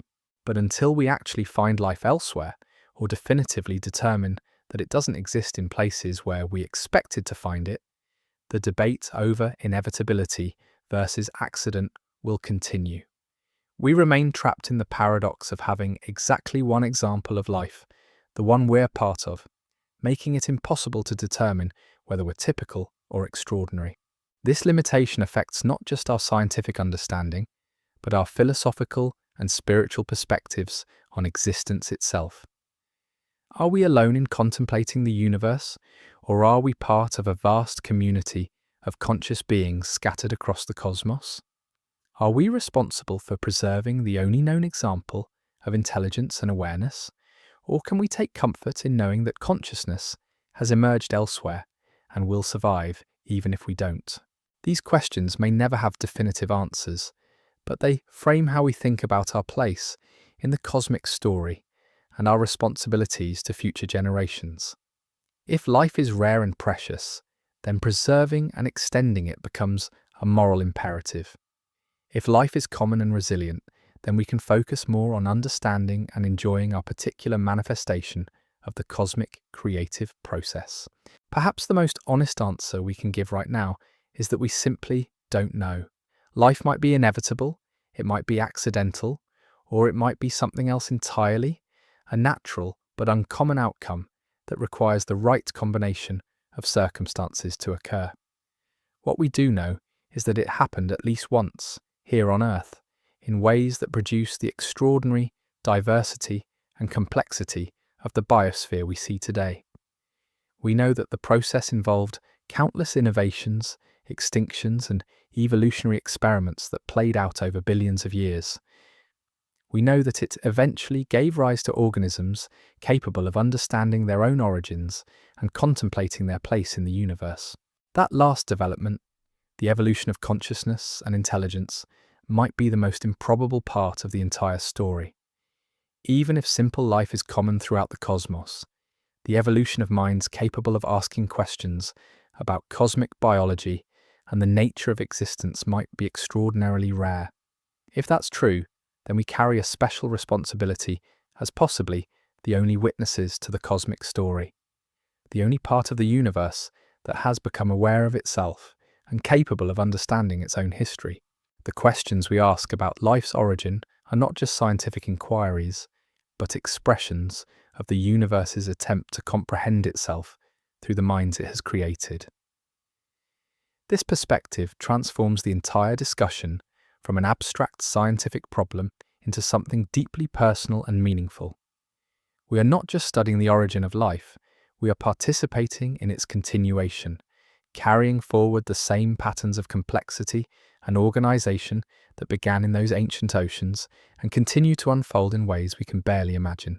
The story of life's beginning is also the story of consciousness emerging from matter, of the universe becoming capable of wonder, curiosity, and understanding. In trying to solve the mystery of how it all started, we are fulfilling the deepest purpose of the entire process, the transformation of blind chemical reactions into aware, questioning, creative intelligence. Whether that transformation was inevitable or accidental may be less important than the fact that it happened at all, creating beings capable of looking back across 4 billion years and recognizing their kinship with every other living thing on Earth. We are the universe made conscious, the culmination of countless experiments in chemical organization and biological innovation, and perhaps that is enough. Perhaps the question of whether we are alone or part of a larger community of conscious beings is less important than the recognition that consciousness itself represents something profound and precious, worthy of preservation and celebration, regardless of how common or rare it might be in the cosmic context. The story continues to unfold through our scientific discoveries, through our technological innovations, through our efforts to understand and preserve the extraordinary biological heritage we've inherited. Every new insight into life's origins adds another chapter to the universe's autobiography, written by the very processes it seeks to understand. We are both the authors and the subjects of this continuing story, products of the cosmic creative process and participants in its ongoing evolution. The first life on Earth was not just our beginning, but the beginning of the possibility of understanding itself, of knowledge, of the very consciousness that allows us to trace our lineage back through deep time and forward into an uncertain but potentially extraordinary future. The questions that brought us to this point, about how life began and whether it was inevitable or accidental, may never be fully answered. But in asking them, we honour the billions of years of evolution that made the questions possible, and we contribute to the ongoing process of cosmic self-discovery that began when the first molecules learned to copy themselves in the ancient seas of a young Earth. That process continues in every laboratory where scientists probe the mysteries of biochemistry, in every telescope that searches for signs of life beyond our world, in every moment of consciousness that contemplates the extraordinary journey from chemistry to biology to awareness. We are the first life on Earth grown up and looking back at its origins, marvelling at the improbable path that led from molecular chaos to minds capable of understanding the very processes that created them. And in that understanding, we find not just scientific knowledge, but a profound sense of connection to the cosmos and to every other form of life that shares our chemical heritage. We are all children of the same ancient experiments in molecular organization, all inheritors of the same evolutionary innovations, all participants in the same ongoing story of complexity emerging from simplicity and consciousness arising from matter. That story is far from finished. Each generation adds new chapters, new discoveries, new possibilities for understanding and extending the reach of life and consciousness throughout the universe. We are living through one of the most exciting periods in the entire 4 billion year history as our species begins to understand its own origins and to consider its responsibilities as conscious participants in the cosmic evolutionary process. The first life on Earth was just the beginning. What comes next depends partly on the laws of physics and chemistry, partly on the contingencies of history and environment, and partly on the choices we make as conscious agents capable of directing our own evolution and that of the biosphere we inhabit. In that sense, the story of life's origin is not just history, but prophecy, not just an account of what happened, but a guide to what might be possible. Understanding how we got here is the first step toward understanding where we might go, both as individuals and as a species carrying forward the extraordinary legacy of those first replicating molecules that learned to persist in the chemical chaos of an ancient world. The story continues, and we are both its products and its authors, inheritors of 4 billion years of evolutionary innovation and pioneers of whatever comes next in the ongoing transformation of matter into mind, of chemistry into consciousness, of the universe into something capable of understanding and celebrating its own magnificent complexity. The emergence of complex cells represents perhaps the most dramatic revolution in life's 4 billion year history, yet it happened so quietly that we almost missed it entirely. For nearly 2 billion years after life first appeared, Earth was populated exclusively by simple bacterial cells, microscopic specks that lacked the internal organization we take for granted in every plant, animal, and fungus alive today. These early prokaryotes, as scientists call them, were remarkably successful. They colonized every conceivable habitat, from scalding hot springs to frozen Antarctic valleys. They invented photosynthesis, transforming Earth's atmosphere by pumping oxygen into what had been an airless world. They developed sophisticated chemical pathways that still power the biosphere today. But for all their biochemical prowess, these ancient cells remained fundamentally simple. Their genetic material floated freely in the cellular soup, unprotected by any membrane. They lacked the specialized compartments that allow modern cells to perform multiple, complex functions simultaneously. They were, in essence, single-room apartments in a world that was about to discover the mansion.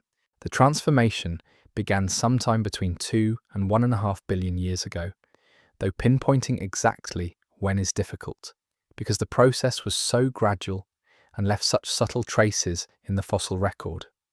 What we do know is that by the time it was complete, cells had been revolutionized from the inside out. The new cells, called eukaryotes, were architectural marvels compared to their bacterial predecessors. Their genetic material was carefully packaged inside a membrane-bound nucleus, like a library sealed off from the factory floor. Specialized organelles performed dedicated functions throughout the cell. Mitochondria served as power plants, converting chemical energy with remarkable efficiency. In plant cells, chloroplasts captured sunlight and transformed it into sugar. But perhaps the most remarkable thing about these complex cells was how they came to be. The evidence suggests they weren't the product of gradual evolutionary refinement, but of something far more dramatic and unlikely: a series of cellular mergers that would have seemed impossible if we didn't carry the evidence inside our own bodies today. The key insight came from an American biologist named Lynn Margulis, who in the 1960s proposed what seemed like a radical idea. She noticed that the mitochondria inside complex cells looked suspiciously like bacteria. They had their own DNA, their own ribosomes, their own membranes. They even reproduced independently of their host cells, dividing in two just like free-living bacteria. Margulis suggested something that seemed almost absurd: that mitochondria weren't originally part of complex cells at all, but were once independent bacteria that had somehow been absorbed by larger cells and transformed into permanent residents. The idea was so unconventional that it was rejected by major scientific journals for years. But gradually, the evidence became overwhelming. When scientists sequenced the DNA of mitochondria, they found it was most closely related to a group of bacteria called alpha proteobacteria. The same pattern emerged for chloroplasts, which turned out to be the descendants of ancient cyanobacteria, the same organisms that first invented photosynthesis billions of years earlier. The process that created complex cells, now called endosymbiosis, represents one of the most dramatic examples of cooperation in evolutionary history. Instead of one organism consuming another, as happens in typical predation, these ancient mergers created partnerships that benefited both parties. The smaller bacteria gained protection and a steady supply of nutrients from their hosts. The larger cells gained access to new metabolic capabilities that revolutionized their energy production. A bacterial cell that could generate energy using oxygen became a mitochondrion. A photosynthetic bacterium became a chloroplast. What had been two separate organisms became one integrated system. But why did this partnership prove so successful? The answer lies in the fundamental physics of cellular metabolism. Small cells have a higher surface-to-volume ratio than large cells, making them more efficient at exchanging materials with their environment. But they also have limited space for the complex biochemical machinery needed for sophisticated metabolism. Large cells have more internal space, but struggle with the problem of getting materials to and from their interiors efficiently. The endosymbiotic solution was elegant: keep the efficient metabolism of small bacterial cells, but house them inside larger cells that could support complex internal organization. The result was cells that could grow much larger than any prokaryote while maintaining the metabolic efficiency of their bacterial ancestors. This size increase wasn't just a matter of cellular aesthetics. It opened up entirely new evolutionary possibilities. For the first time, cells could afford to invest energy in complex internal structures. They could develop elaborate systems for packaging and transporting genetic information. They could create specialized regions for different cellular functions. Most importantly, they could support the energetic demands of complex behaviors like movement, communication, and eventually multicellularity. The path to endosymbiosis was probably not smooth or straightforward. Most attempts at cellular merger likely ended in failure, with one partner destroying the other, or both organisms dying in the attempt. The fact that it succeeded at all required an extraordinary alignment of circumstances. The timing had to be perfect. The merger probably occurred during the period when oxygen levels in Earth's atmosphere were rising dramatically, creating new opportunities for organisms that could use this reactive gas for energy production. The chemical compatibility between partners had to be just right, allowing them to share resources without poisoning each other. Most critically, both partners had to evolve mechanisms for controlling their reproduction in coordination with each other. A bacterial endosymbiont that reproduced too quickly would overwhelm its host. One that reproduced too slowly would be lost during cell division. The evolution of this reproductive coordination was probably the key step that transformed temporary associations into permanent partnerships. The rarity of endosymbiosis is striking when we consider how transformative it was. Despite billions of years of evolution and countless opportunities for cellular interactions, the complete integration of one cell type into another appears to have occurred only a handful of times in Earth's history. Each successful merger opened up new evolutionary pathways, but the process itself remained extraordinarily uncommon. This rarity has profound implications for our understanding of life in the universe. If the evolution of complex cells required such unlikely cellular mergers, then even worlds that develop abundant microbial life might never progress beyond the bacterial stage. The jump from simple to complex cells might be one of the great filters that prevents most biospheres from developing the kinds of organisms we associate with advanced life.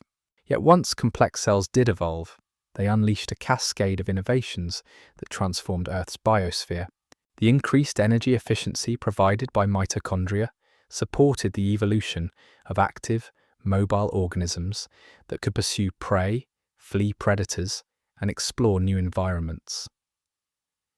The ability to grow large while maintaining metabolic efficiency made possible the evolution of multicellular organisms. Perhaps most significantly, the compartmentalization that characterized complex cells provided new opportunities for genetic cell, allowing for unprecedented levels of cellular specialization and regulation and cellular differentiation. Different genes the foundation for everything that followed into coordination. This regulatory complexity could be turned on or off in different parts of the evolution. Without it, there could be no tissues, no organs, no complex body plans. Every plant that reaches toward the sun, every animal that moves through its environment, every fungus that decomposes organic matter, all depend on the regulatory machinery that first evolved in those ancient complex cells. The legacy of endosymbiosis is written into every breath we take. The oxygen we inhale is processed by mitochondria that still carry the genetic signatures of their bacterial ancestry. The food we eat is converted to usable energy by metabolic pathways that were perfected in free-living bacteria billions of years ago. We are, in a very real sense, walking communities of cooperating microorganisms, integrated so completely that we experience ourselves as unified beings. This realization has profound implications for how we think about individuality and cooperation in the natural world. The boundaries between self and other, between organism and environment, are far more fluid than our everyday experience suggests. We are not isolated individuals struggling against a hostile world, but collaborative communities that emerged from ancient partnerships between very different forms of life. The story of endosymbiosis also reveals something crucial about the nature of evolutionary innovation. The most dramatic advances in life's history often come not from gradual improvements within existing lineages, but from radical partnerships between previously separate evolutionary experiments. Innovation emerges from integration, from finding new ways to combine existing solutions to life's challenges. This pattern repeats throughout evolutionary history, from the merger of different bacterial lineages that created complex cells, to the partnerships between fungi and plant roots that enabled the colon relationships between floweringization of land, to the cooperative plants and their pollinators that transformed terrestrial ecosystems. Understanding these partnerships changes how we think about competition and cooperation in evolution. While natural selection certainly involves competition between organisms, it also creates opportunities for cooperation when the benefits of partnership outweigh the costs of conflict. The most successful organisms are often those that have learned to cooperate most effectively, not just with members of their own species, but with entirely different forms of life. The evolution of complex cells reminds us that life's most important innovations often emerge from the most unlikely circumstances. 2 billion years ago, the idea that competing bacterial cells could merge into permanent partnerships would have seemed impossible. Yet this seemingly impossible event became the foundation for everything we think of as advanced life on Earth. As we search for life elsewhere in the universe and try to understand what forms it might take, the lesson of endosymbiosis is both sobering and inspiring. Sobering because it suggests that the evolution of complex life might depend on extraordinarily rare events that could easily fail to occur. Inspiring because it shows that life has an almost unlimited capacity for creative solutions, for finding ways to transcend apparent limitations through cooperation and integration. The bacterial cells that first merged to create our cellular ancestors could never have predicted what their partnership would eventually make possible. They were simply responding to immediate challenges and opportunities, finding ways to survive and reproduce in a changing world. Yet their cooperation set in motion a chain of innovations that would eventually lead to organisms capable of understanding their own evolutionary history. We are the inheritors of that ancient partnership, carrying within our cells the descendants of bacteria that learned to work together so effectively that they became indistinguishable from a single organism. Every time we move, think, or breathe, we are witnessing the continued success of one of evolution's most audacious experiments in cooperation. The transformation from simple to complex cells was not just a technical advance in cellular engineering, it was a fundamental shift in how life could organize itself, opening up possibilities for complexity and cooperation that had never existed before. It was the biological equivalent of the invention of the city, creating new opportunities for specialization, coordination, and collective achievement. And the first cities, complex cells became the foundation for everything that followed. Without them, there would be no forests toward the sky, no animals moving through those forests, no minds capable of contemplating the extraordinary journey that led from ancient bacterial partnerships to the rich diversity of life we see today. The story of complex cells is ultimately the story of how cooperation can triumph over competition, how partnership can transcend conflict, how the most unlikely alliances can become the foundation for the most extraordinary achievements. It is a reminder that in the deepest sense, we are all collaborations, communities of cooperating parts that have learned to function as integrated wholes. This collaborative nature extends far beyond the cellular level. Every ecosystem is a web of partnerships between different species. Every organism depends on countless others for survival. Even our own bodies host trillions of bacterial cells that help us digest food, fight off pathogens, and maintain our health. The recognition of life's fundamentally cooperative nature is one of the most important insights to emerge from modern biology. It challenges traditional views that see nature as a realm of constant conflict and competition, revealing instead a world where cooperation and partnership are just as important as competition in driving evolutionary innovation. As we face global challenges that require unprecedented levels of cooperation between different human communities, the lesson of endosymbiosis becomes more relevant than ever. The ancient bacterial cells that learn to work together to create complex life offer a template for how different groups can transcend their differences to achieve common goals.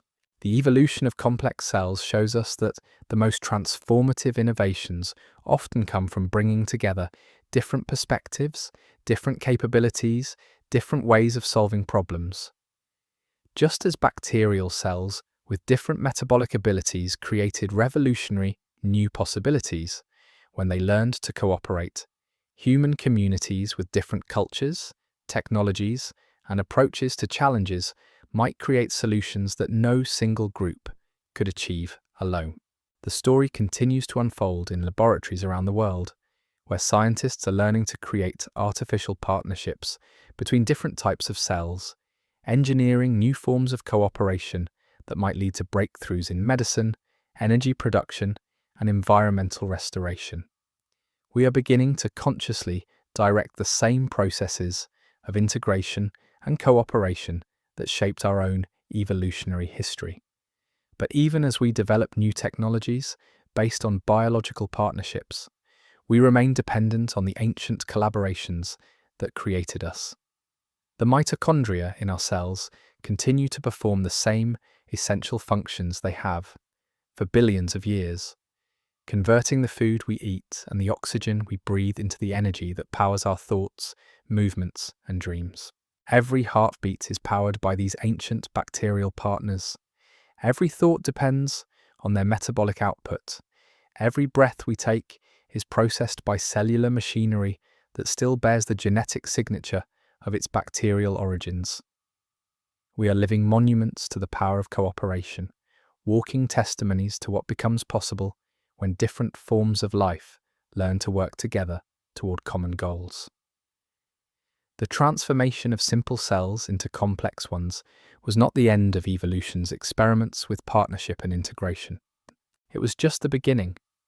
Once cells had learned to cooperate internally, they began exploring new forms of cooperation with each other, leading to the evolution of multicellular organisms, complex ecosystems, and eventually that allows us to understand and direct the kind of conscious cooperation, our own evolutionary future. But that is a story for another chapter in life's continuing saga of innovation through partnership. For now, it is enough to marvel at the ancient bacterial alliances that made our existence possible, and to recognize that we carry within ourselves the living proof that cooperation can triumph over conflict, that partnership can transcend competition, and that the most unlikely collaborations can become the foundation for the most extraordinary achievements. The next time you take a breath, remember that you are witnessing the success of a partnership that began billions of years ago between organisms so different they might as well have been from different planets.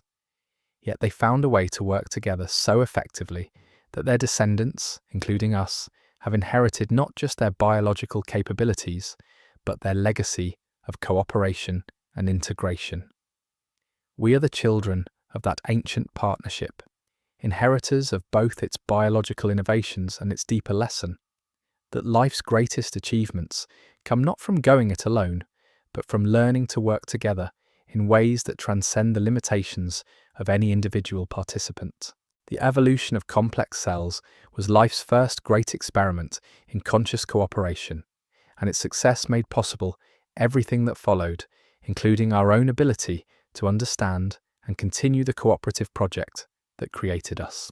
That partnership between ancient bacteria wasn't just a one-time evolutionary accident. It was the beginning of something far more profound, a pattern of cooperation that would reshape life on Earth in ways that still echo through every forest, every ocean, every breath you take right now, because once cells had learned to merge their capabilities, once they had discovered that working together could achieve what no individual could accomplish alone, they began experimenting with an even more ambitious project. Instead of just cooperating within single cells, they started cooperating between cells, building the first multicellular organisms. This transition seems almost inevitable in hindsight, but it represented another massive leap in complexity. Single cells, no matter how sophisticated, are limited by their size and the amount of information they can process. But when cells began working together as coordinated teams, they could specialize, divide labor, and tackle challenges that would have been impossible for any individual cell. The earliest multicellular organisms were probably nothing more than loose colonies of identical cells, clumps of bacteria that stuck together because there was safety in numbers. But over millions of years, these simple aggregations began to evolve something revolutionary: division of labor. Some cells in the colony became specialists at gathering nutrients. Others focused on reproduction. Still, others developed into protective barriers that shielded the interior cells from environmental threats. What had started as a group of identical individuals gradually transformed into an integrated organism where each cell had a specific role to play. This specialization created a new kind of complexity that the biological world had never seen before. Instead of every cell having to be a jack of all trades, cells could become masters of particular functions. The colony as a whole became more efficient, more resilient, more capable of surviving in challenging environments. But specialization came with a price. Once cells became dependent on their neighbors for essential functions, they could no longer survive on their own. A cell specialized for reproduction couldn't gather its own food. A cell specialized for defense couldn't reproduce. The colony had to succeed or fail as a unit. This interdependence created something entirely new in the history of life: true individuals that were actually communities. The boundary between self and other, which had once been defined by the cell membrane, now became defined by the organism's outer surface. What we think of as an individual organism is actually a society of cooperating cells so tightly integrated that they function as a single entity. The evolutionary path from single cells to complex multicellular organisms wasn't straightforward or inevitable. It required solving numerous technical challenges that had never been encountered before. How do you coordinate the behavior of millions or billions of cells? How do you ensure that resources are distributed fairly throughout the organism? How do you prevent selfish cells from cheating the system and undermining the collective good? Different lineages solved these problems in different ways, leading to the incredible diversity of multicellular life we see today. Plants developed rigid cell walls and elaborate vascular systems to transport nutrients throughout their bodies. Animals evolved nervous systems that could coordinate rapid responses to environmental changes. Fungi created networks of thread-like filaments that could explore vast areas in search of nutrients. Each solution opened up new evolutionary possibilities. Plants could grow tall, reaching towards sunlight while anchoring themselves in soil. Animals could move actively through their environments, pursuing opportunities and avoiding threats. Fungi could decompose organic matter, recycling nutrients back into the ecosystem. But perhaps the most remarkable aspect of multicellularity was how it amplified life's ability to modify its environment. Single-celled organisms had been reshaping Earth's chemistry for billions of years, but multicellular life took environmental modification to an entirely new level. Forests began altering local climate patterns, creating their own weather systems through transpiration and shading. Coral reefs built massive limestone structures that changed ocean chemistry and provided habitat for thousands of other species.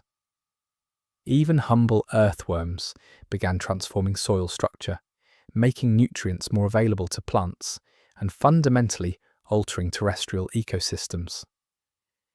This environmental modification created feedback loops that drove further evolutionary innovation. As organisms changed their environments, they created new challenges and opportunities that selected for additional adaptations. The result was an accelerating cycle of innovation that produced increasingly complex and sophisticated forms of life. The fossil record from this period tells a story of explosive diversification. Body plans that had remained essentially unchanged for billions of years suddenly began experimenting with new forms. The first organisms with hard shells appeared, followed by the first with complex sensory organs, the first with sophisticated appendages for movement and manipulation. This period, known as the Cambrian explosion, saw the emergence of most of the major animal groups that still dominate Earth's ecosystems today. Eyes evolved independently dozens of times. Complex nervous systems emerged in multiple lineages. Predator-prey relationships became more sophisticated, driving an evolutionary arms race that produced increasingly elaborate adaptations for attack and defense. But the Cambrian explosion was just the beginning. Once multicellularity had been established, life continued to experiment with increasingly complex forms of organization. Some organisms developed into vast colonial systems where individual units maintained their independence while contributing to collective goals. Others evolved into tightly integrated superorganisms where individual identity nearly disappeared. The most sophisticated examples of these superorganisms emerged much later in evolutionary history in bees and termites. In the social insects like ants, these species, individual organisms became so specialized for particular roles that they could no longer function independently. Worker ants can't reproduce. Queen ants can't gather food. The colony functions as a single integrated entity, even though it's composed of thousands or millions of separate individuals. But even these extreme examples of social cooperation pale in comparison to the integration we see in complex multicellular organisms. Every cell in your body is descended from a single fertilized egg, but through the process of development, they have differentiated into hundreds of distinct cell types, each perfectly adapted for its specific role in maintaining the organism as a whole. Nerve cells stretch incredible distances to carry signals throughout your body. Muscle cells contain specialized proteins that can contract with remarkable force and precision. Immune cells patrol your bloodstream, identifying and eliminating threats to the collective good. Each cell type represents millions of years of evolutionary refinement, yet they all work together seamlessly to maintain your existence. This level of integration required the evolution of sophisticated communication and control systems. Chemical signals coordinate the activities of different cell types. Genetic regulatory networks ensure that the right genes are turned on in the right cells at the right times. Feedback mechanisms maintain stable internal conditions despite constant changes in the external environment. The result is an organism of staggering complexity, containing trillions of cells working together with a level of coordination that makes the most sophisticated human organizations look primitive by comparison. Yet this complexity emerged gradually through millions of years of small improvements in cellular cooperation and integration. Understanding this evolutionary history changes how we think about individuality, cooperation, and the nature-hostile world, but communities of communities, entities struggling alone against of life itself. We are not single, societies of cells that have learned to work together so effectively that we experience ourselves as unified beings.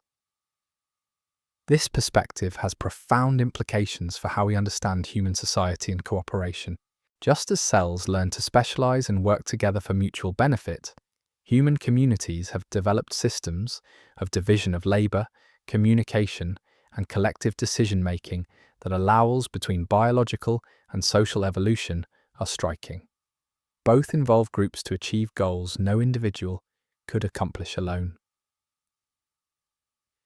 The parallel activities of many independent units both require mechanisms, the gradual development of systems for coordinating, for preventing cheating, and ensuring that individual interests align with collective goals.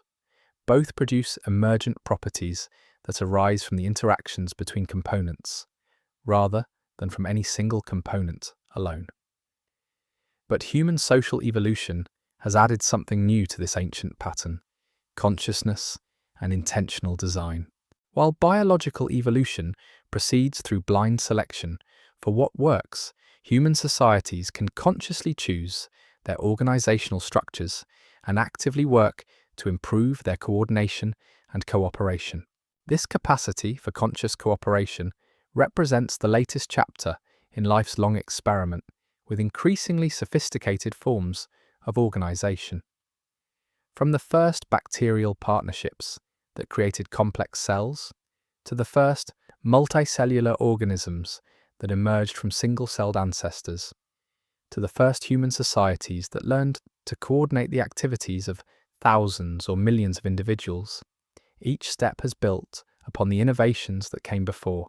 The story continues today as human societies grapple with challenges that require unprecedented levels of global cooperation. Climate change, pandemic disease, and other planetary-scale problems demand coordination between different nations, cultures, and economic systems. The solutions, if they exist, will likely require the same kind of innovative partnerships that have driven biological evolution for billions of years. Perhaps the most remarkable aspect of this entire story is how it reveals the fundamental interconnectedness of all life on Earth. Every organism, from the smallest bacterium to the largest whale, is part of an unbroken chain of evolutionary innovation that stretches back to those first replicating molecules in ancient oceans. The mitochondria in your cells are the descendants of ancient bacteria that learn to cooperate with their hosts. The oxygen you breathe was produced by photosynthetic organisms that learn to harvest energy from sunlight. The food you eat comes from plants and animals that represent billions of years of evolutionary refinement in the art of converting environmental resources into biological structure and energy. You are not separate from this web of relationships, but part of it, a temporary organization of matter and energy that participates in the ongoing experiment of life on Earth. Your thoughts, emotions, and experiences are emergent properties of the same cooperative processes that created the first complex cells, the first multicellular organisms, and the first human societies. This recognition brings with it both humility and responsibility. Humility because it reminds us that we are not the pinnacle of evolution, but simply the latest participants in a process that has been and will continue long after we are gone, folding for billions of years, and responsibility because we are the first organisms in Earth's history to become conscious of the evolutionary process that created us, and therefore capable of influencing its future direction. The choices we make, both individually and collectively, will shape the trajectory of life on Earth for generations to come. We can choose to continue the pattern of cooperation and integration that has driven evolution since its earliest stages, or we can choose competition and conflict that could undermine the collaborative foundations of complex life. The lesson of evolution's long experiment with cooperation is clear. The organisms that survive and thrive are those that learn to work together effectively, transcending their individual limitations through partnership and mutual support. This principle applies as much to human societies as it does to bacterial colonies or multicellular organisms. As we face the challenges of the 21st century and beyond, we would do well to remember the ancient bacterial partnerships that made our existence possible. They show us that cooperation is not just a nice ideal, but a practical necessity for any complex system that hopes to persist in a changing world. The future of life on Earth, including human life, depends on our ability to learn from these ancient examples and apply their lessons to our own relationships, with each other and with the planet that sustains us. We are the inheritors of billions of years of evolutionary innovation in cooperation and integration. The question is whether we will prove worthy of that inheritance, and what new forms of cooperation we might create that will serve as the foundation for whatever comes next in life's continuing story of partnership and mutual support. The transformation from single cells to complex multicellular organisms was not just another step in biological evolution, it was a revolution that created entirely new possibilities for life, consciousness, and cooperation. And we are its beneficiaries, carrying forward the same principles of integration and mutual support that made our existence possible, while exploring new frontiers of cooperation that our ancient cellular ancestors could never have imagined. The emergence of multicellular life was just the beginning of an even more extraordinary chapter in Earth's story. Because once organisms had learned to build complex bodies from cooperating cells, they began to discover something that would transform the planet in ways that still echo through every breath of air you take today. Around 2.5 billion years ago, a group of simple bacteria stumbled upon a chemical reaction that seemed almost too good to be true. They found a way to capture energy from the most abundant resource on Earth's surface, sunlight. But their innovation came with an unintended consequence that would prove to be one of the most catastrophic events in our planet's history. These early cyanobacteria had learned to split water molecules, stealing electrons for energy and releasing hydrogen and something else as waste. That something else was oxygen, a highly reactive gas that had been virtually absent from Earth's atmosphere for the first 2 billion years of the planet's existence. At first, this didn't seem like a problem. The early oceans were full of dissolved iron and other metals that eagerly soaked up the oxygen being produced. For millions of years, these chemical sponges absorbed the waste products of photosynthesis, preventing oxygen from accumulating in the atmosphere and creating the beautiful banded iron formations that we can still see in ancient rocks today. But chemical sponges have limits.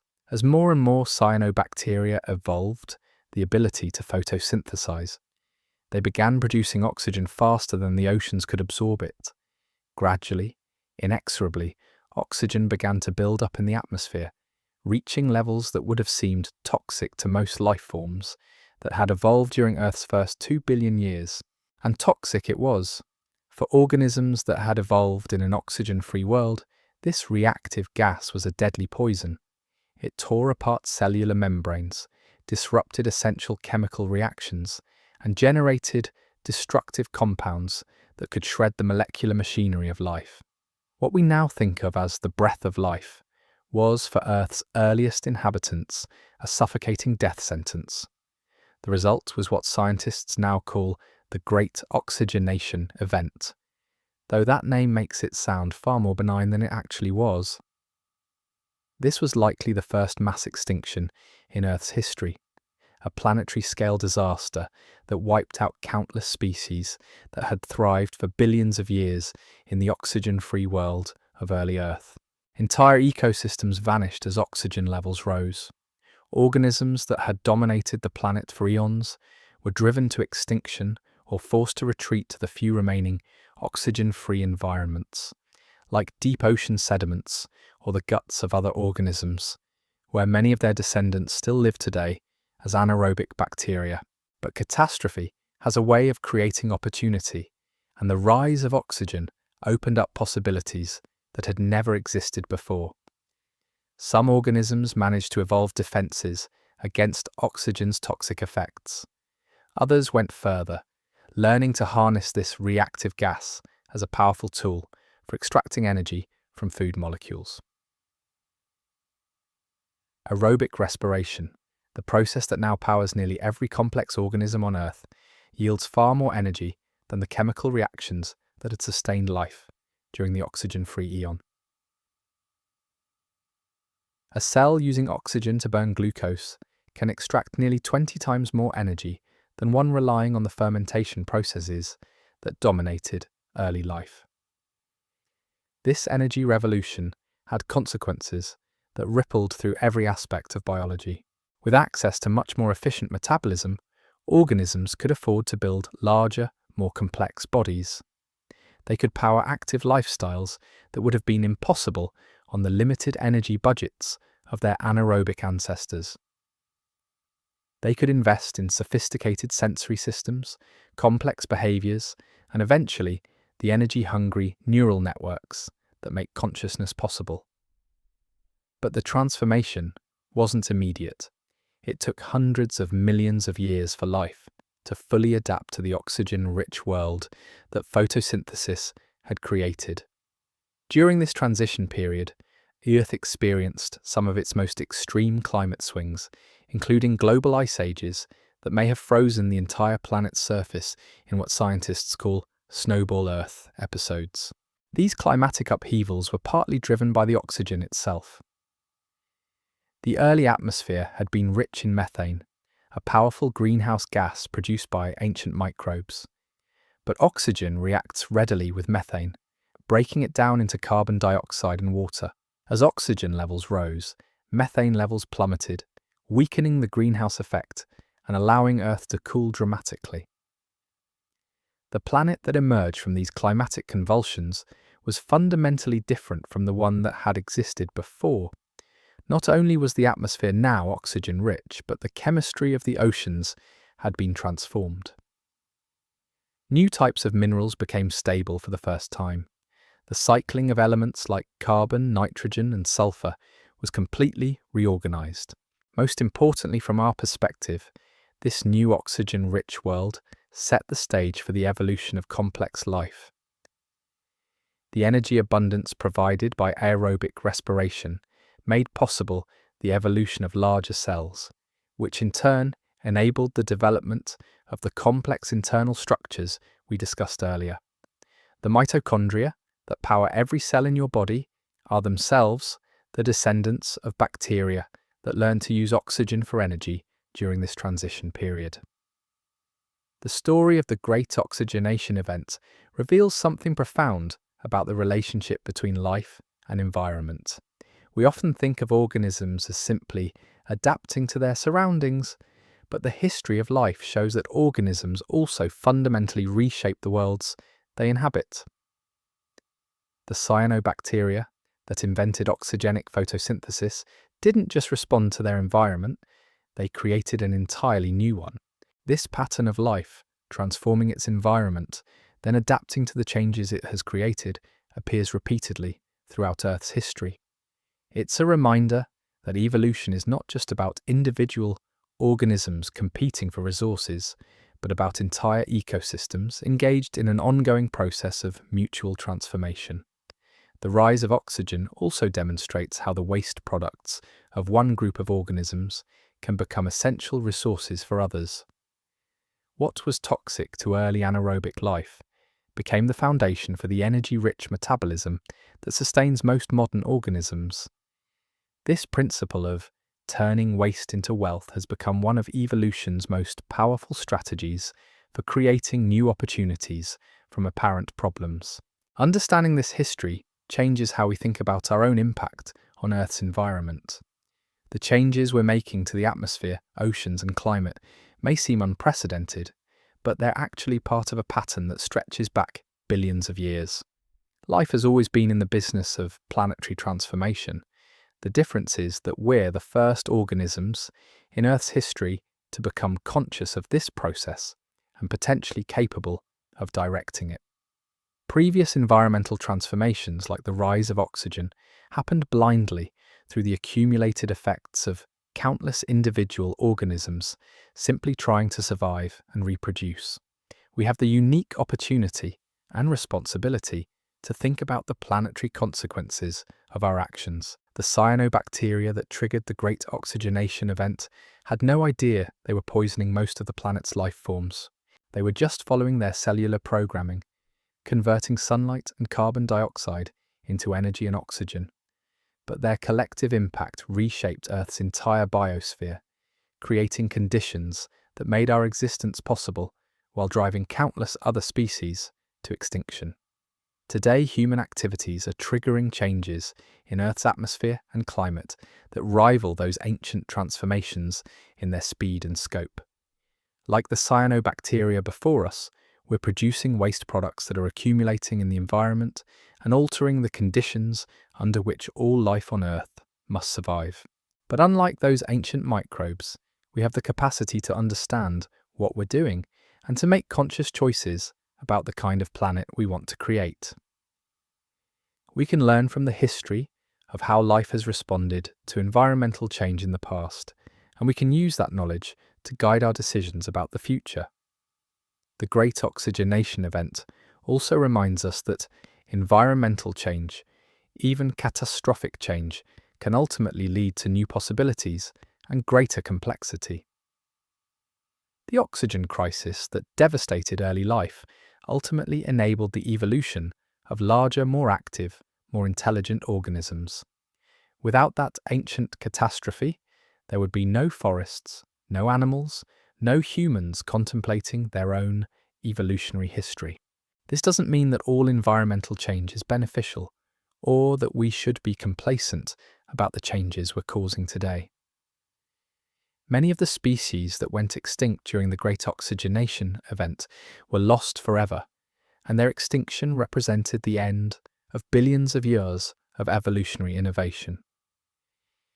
The transitions that followed were long, difficult, and uncertain, but it does suggest that life has an extraordinary capacity for adaptation and innovation when faced with environmental challenges. The same creative processes that enabled some organisms to survive the oxygen crisis and eventually thrive in an oxygen-rich world are still operating today, potentially enabling life to adapt to whatever changes the future may bring. The key insight from studying ancient environmental transformations is that adaptation works best when it's gradual enough to allow evolutionary responses to keep pace with environmental change. The organisms that survived the Great Oxygenation Event were those that could evolve protective mechanisms or new metabolic pathways faster than oxygen levels rose. When environmental change happens too quickly, evolution can't keep up, and mass extinction becomes inevitable. This is why the rate of current climate change is so concerning to biologists. We're altering Earth's environment at a pace that may be too fast for many species to adapt, potentially triggering another mass extinction event. But we also have tools that no previous organisms possessed. We can consciously design solutions to environmental problems. We can preserve species and ecosystems that might otherwise be lost. We can develop technologies that reduce our environmental impact while maintaining the benefits of modern civilization. Most importantly, we can learn from the past to make better decisions about the future.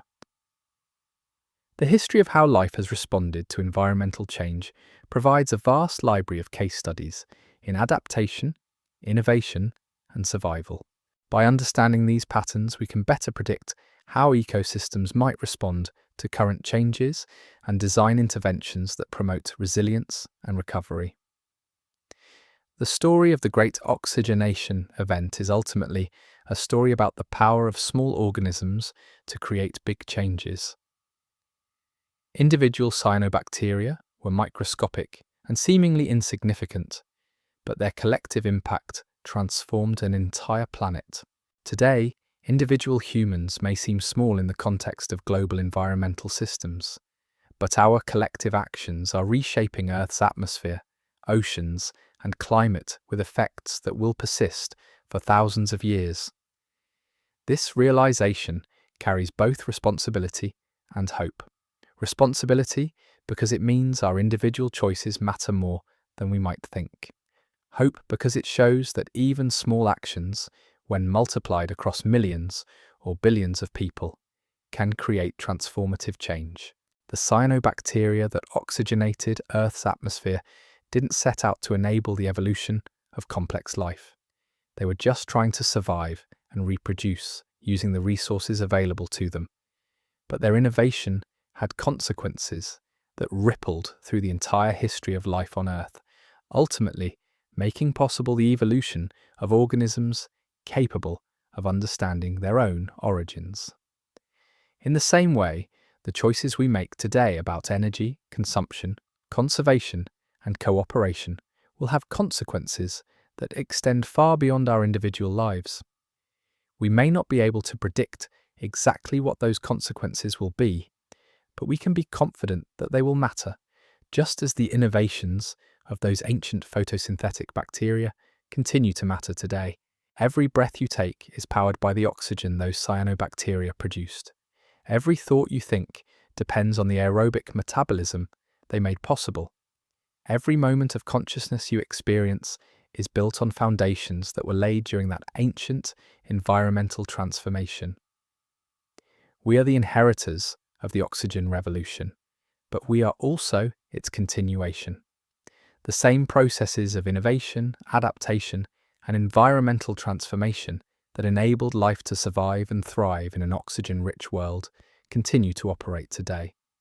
The question is whether we will use our unique capacity for conscious choice to guide those processes toward outcomes that benefit not just our own species, but the entire community of life that shares our planet.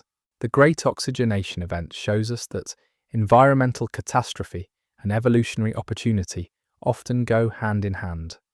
The crisis that devastated early life ultimately created the conditions for greater complexity and diversity. Perhaps the environmental challenges we face today will similarly catalyze innovations and adaptations that lead to new forms of sustainability and cooperation. But unlike the cyanobacteria, we don't have to wait for blind evolutionary processes to find solutions. We can consciously choose to become the kind of species that enhances rather than degrades the planetary systems that sustain all life. We can learn to see ourselves not as separate from the environment, but as part of it, responsible for maintaining the conditions that enable life to flourish. The story of how oxygen transformed Earth reminds us that we are participants in a process much larger and longer than any individual human life. We are part of an ongoing experiment in planetary evolution that has been unfolding for billions of years and will continue long after we are gone. Our role is not to control this process, but to understand our place in it and to act in ways that honour the extraordinary heritage we have inherited from the microbes that oxygenated the world and made our existence possible. The transformation of Earth's atmosphere was just the beginning of a story that would unfold over billions of years, leading eventually to creatures so complex they could contemplate their own origins. But between that ancient oxygen revolution and the emergence of truly sophisticated life lay another crucial threshold, one that would determine whether Earth remained a world of simple microbes or became something far more extraordinary. For nearly 1 billion years after oxygen filled the atmosphere, life seemed to plateau. The planet was populated by bacteria and other single-celled organisms that, while successful, showed little sign of evolving the kind of complexity we associate with advanced life. This period, sometimes called the Boring Billion, represents one of the longest stretches of apparent evolutionary stagnation in Earth's history, but appearances can be deceiving.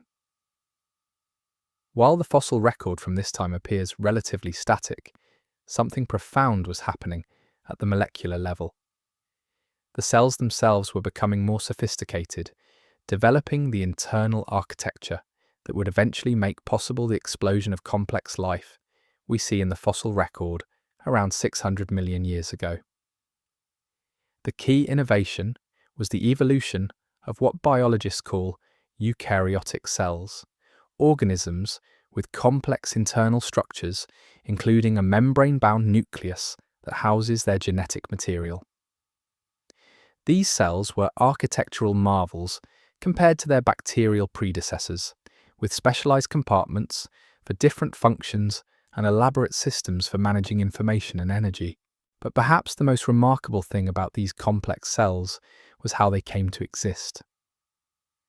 The evidence suggests they weren't the product of gradual refinement, but of something far more dramatic and unlikely, a series of mergers between different types of bacteria that would have seemed impossible if we didn't carry the evidence inside our own bodies today.